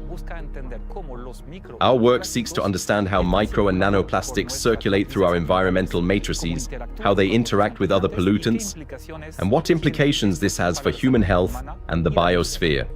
As part of the academic cooperation between the Bolivian Catholic University, San Pablo, and ALLATRA, we jointly prepared the report, Nanoplastics in the Biosphere, From Molecular Impact to Planetary Crisis. For the first time, a single document brings together comprehensive data on how micro and nanoplastics spread through the biosphere, enter food chains, and harm human health and ecosystems. The report is the result of an extensive interdisciplinary analysis that encompasses ecological, climatic, medical, physical, and chemical aspects of the harmful impact that micro and nanoplastics exert on the biosphere and human health. The global threats facing humanity require united international action. And today, we have a clear direction. Thanks to the scientific group of ALLATRA, we not only recognize a problem, but understand its underlying physical nature, the electric charge that gives nanoplastics their destructive power. By addressing this cause, that is, by removing that charge and disarming the killer, we can give the biosphere and ourselves a chance to prevail. So we must use the time we still have. And this is not an exaggeration. Our cognitive abilities are rapidly declining, and this is serious. It is a result of nanoplastics accumulating in our brains. You may already notice it in yourself and those close to you. Unless we act, it will only worsen year after year. And now, you will learn why. The age of intellectual extinction. Throughout the 20th century, scientists observed a trend. Since 1932, IQ scores had been steadily rising. This phenomenon became known as the Flynn effect. However, among generations born after the 1970s, the rise in IQ has reversed to a gradual decline. Mandatory IQ tests for military personnel in various countries show a decline in scores since the mid-1990s. According to another study conducted between 2006 and 2018 at Northwestern University, Americans showed a decline in IQ across 3 out of 4 cognitive areas. This decline in average IQ has been termed the reverse Flynn effect. In 2025, the scores of U.S. high school students on major math and reading tests dropped to the lowest levels ever recorded. Their average math score was the worst since the current version of the test was introduced in 2005, while reading scores were the lowest since testing began in 1992. Similar trends have been observed in other countries. The steady decline in IQ continues to this day. Intelligence scores are no longer rising. They're slowly, but surely falling. But what lies behind this troubling trend? One important correlation stands out. The decline in average IQ coincides with the exponential rise in plastic production and pollution. Take a look at the graphs. The more plastic, and therefore the more micro and nanoplastics in the environment, the lower the IQ. This shows a clear link between increasing the amount of plastics and declining cognitive abilities. And that is deeply alarming. This isn't just a statistical correlation. As plastic production has skyrocketed, our daily exposure to micro and nanoplastics has risen with it. Charged plastic particles can easily pass through biological barriers, including the blood-brain barrier. Once inside the brain, nanoplastic particles accumulate not only in neurons, but also in glial cells, the very cells that nourish and protect neurons and help form neural connections. There are many more glial cells in the brain than neurons themselves. Electrostatically charged nanoplastic disrupts the function of glial cells, triggering inflammation and chronic stress, setting off a continuous cycle of destruction inside the brain itself. For the brain, chronic stress and inflammation are like a computer running on a critically low battery. When the battery is nearly drained but dozens of programs are still running, the system automatically switches to power-saving mode, shutting down energy-intensive applications to avoid overheating or freezing. Our brain works in a similar way. When stress and inflammation reach a critical point, the brain, like a computer, will eventually shut down its most energy-demanding regions to survive and conserve energy. The first to go offline is the prefrontal cortex, the youngest and most complex part of the brain. It's considered the control center, responsible for such essential functions as intelligence, behavioral regulation, and the ability to think logically, consistently, and rationally by comparing facts and drawing conclusions. The most dangerous part is that the shutdown of the prefrontal cortex happens silently, without our awareness, and we won't even realize it. The brain will switch to its basic survival programs. The ancient rapid response system, the limbic system, takes over. Its key structures, the amygdala and hypothalamus, trigger the fight, flight, or freeze reaction, fast, impulsive, and without time for reflection. These systems will still stay active for a while because the brain identifies them as critical for survival. As a result, rational decision-making gives way to panic. Creativity and intelligence are replaced by degradation and dullness. Empathy fades, replaced by indifference or aggression. Electrostatically charged plastic particles that enter the brain interact with neuronal membranes, activating microglia, and continuously fueling oxidative stress and chronic inflammation. Prolonged stress literally reshapes the brain. In the prefrontal cortex, the center of analysis and control, neural connections weaken and disintegrate. Similar changes occur in the hippocampus, the region responsible for memory and learning. Neural connections fade away, and the hippocampus deteriorates. In the amygdala, the centers of fear and anxiety, the opposite happens. Connections strengthen, anxiety and aggression intensify, and panic attacks may develop. The brain reorganizes itself. Instead of thinking and analyzing, it starts operating on instincts. In doing so, it loses the ability to recognize real danger and respond appropriately. This isn't a temporary reaction. It's a fundamental restructuring of the brain. The capacity for learning, cooperation, and rational decision-making declines. This may help explain global trends we see today in society. A decline in average intelligence, a rise in anxiety and depression, an increase in aggression, impulsivity, and issues in social relationships. As the amount of plastic in the environment continues to grow, the reverse Flynn effect will only become more pronounced. People won't just become less intelligent, they won't even realize it. They'll become captives of a reality distorted by their own brains. As a result, humanity will lose the ability to perceive the world, events, and even obvious threats adequately. They'll no longer be able to connect facts logically, and therefore will lose the ability to make sound decisions. That will mark the end of human thinking. Our cognitive decline is already underway. This is not a prediction, but reality. Plastics are making us less intelligent and less capable of responding to crises. They're damaging the regions of the brain that are responsible for memory, attention, problem-solving, and creativity.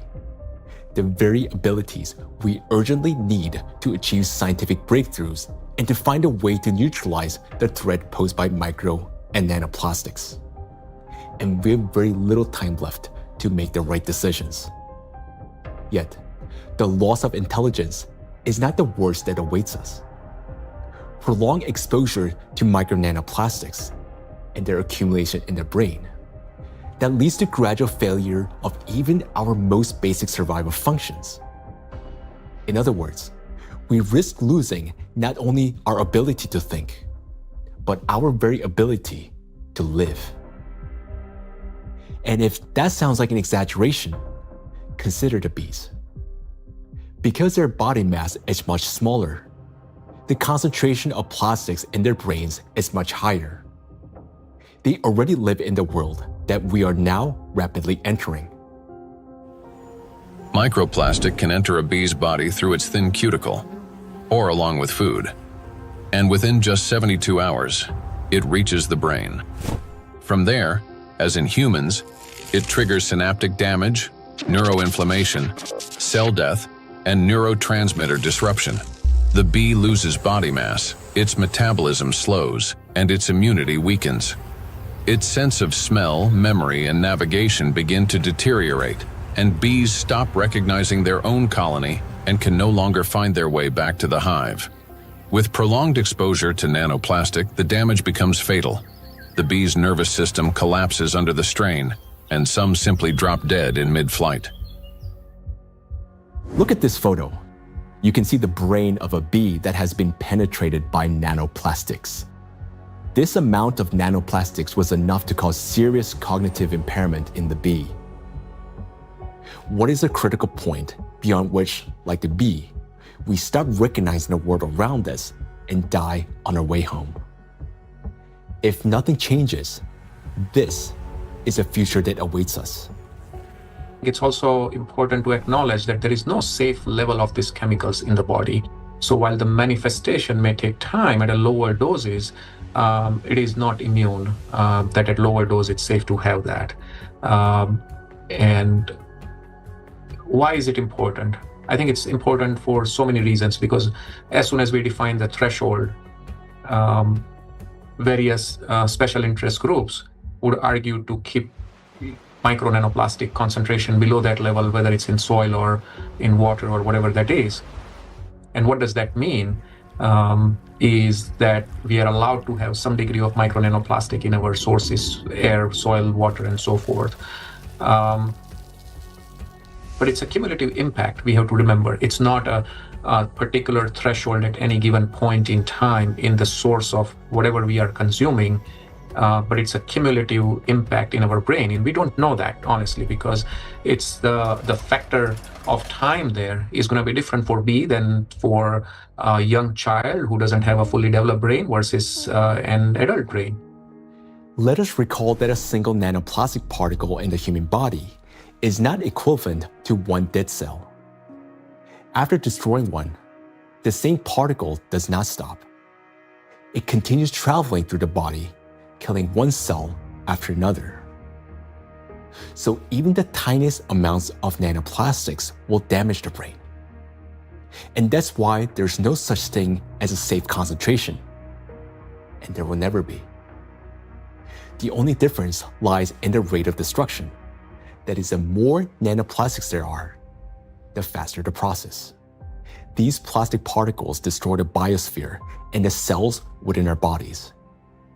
They damage organelles and biomolecules, including mitochondria and DNA, leading to reduced energy production, genetic mutation, the breakdown of neural connections, and the disruption of brain signals that regulate our organs and vital functions.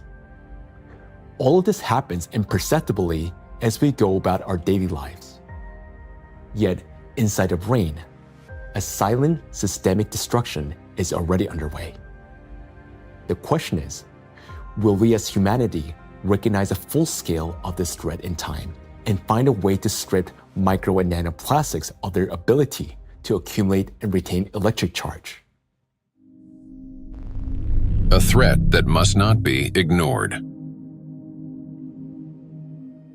The more I've learned about nanoplastics and how widespread they are and their harmful biologic effects, the more I am really, really concerned about just exactly what's going on, how much it's going to affect now us and future generations, and it's very sobering. And I think it's very important that people need to understand that it's maybe not a big, plastic part which is out there somewhere, but it's the breakdown of those particles, even smaller of these products, in all the time smaller particles, which is then the big danger for us, and that is, I think, something which needs to go into the head of people, because then and in their minds, so they understand that this is might be an avalanche which comes down the road, but it will come. Or might come, if we don't do anything about it. So that's my point here. So we can't just leave it like that, The most frightening aspect is that nanoplastics interfere with the most fundamental processes of life. Their electrostatic charge breaks bonds, distorts bioelectric signals, and destroys the harmony that exists between cells and entire organisms. It also disrupts the impulse of life, the signal that links a bee to a flower, a tree to the forest, a neuron to the brain. It silences rhythms that have resonated in unison for centuries. This is a threat that cannot wait. It must be confronted now. It is a matter of survival. We can do as much, research and scientific community does whatever it does, but until this alarm goes to the public, nothing will change, right? It's not a science problem anymore. Science has clearly shown what it wanted to show.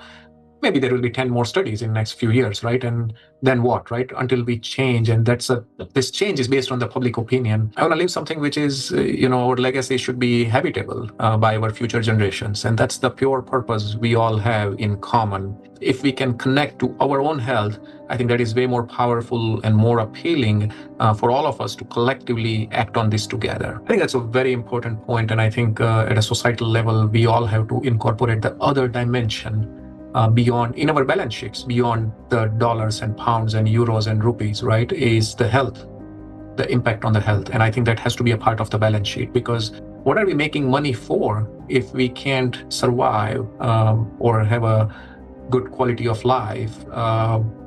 Then everything else is worthless for us and for the future generations. I think maybe a reason why I do that, to just show by example that we need to do that. It's my big, hope that I can contribute to a solution, and also to people thinking about it, talking about it, and acting accordingly to make this world a better place and not just always a worse place for the future, especially for the next generations and for my son and for families, and of course all over the world to take care. And I'm trying to contribute the awareness of people, to explain, to show them the risks, and to make them understand the problem, the real extent of problem, to put them into action. So I just want to say one last word, that we only have one planet, and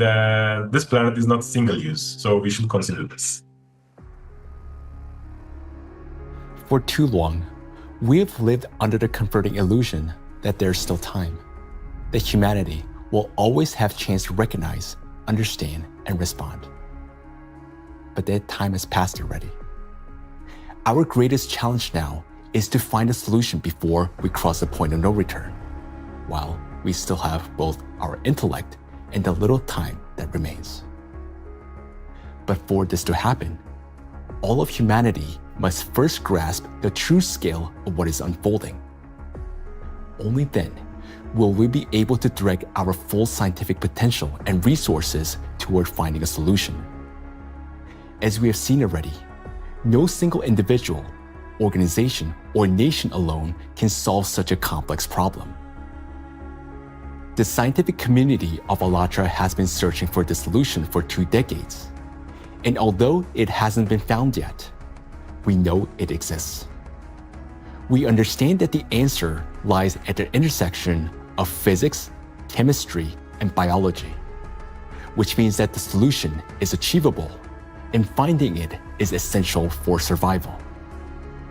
Through years of research, we have come to clear understanding that the efforts of the entire global community must be united, and urgently. The challenge before us is enormous: to find a way to strip micro and nanoplastics of their ability to accumulate and retain electric charge across the entire biosphere, not just in a test tube or single organism. And to do so without harming humanity, the planet, or disrupting the Earth's magnetic field. Today, micro nanoplastics are present in every human being, including newborns taking their very first breath. In fact, unborn children developing in the womb are already exposed to these tiny particles, and even human eggs and semen are now contaminated and impacted by nanoplastics. For the first time in history, we face an enemy that threatens all life on the planet. And unless we change the course, this crisis will only deepen. Nanoplastics have indeed become the only true enemy of all humankind and each of us. I want to say that now is not the time for geopolitical rivalries or economic wars. It is not the time to build new empires. When one realizes that they're dying, it makes no sense to start building a new house, especially when no one will be left to live in it.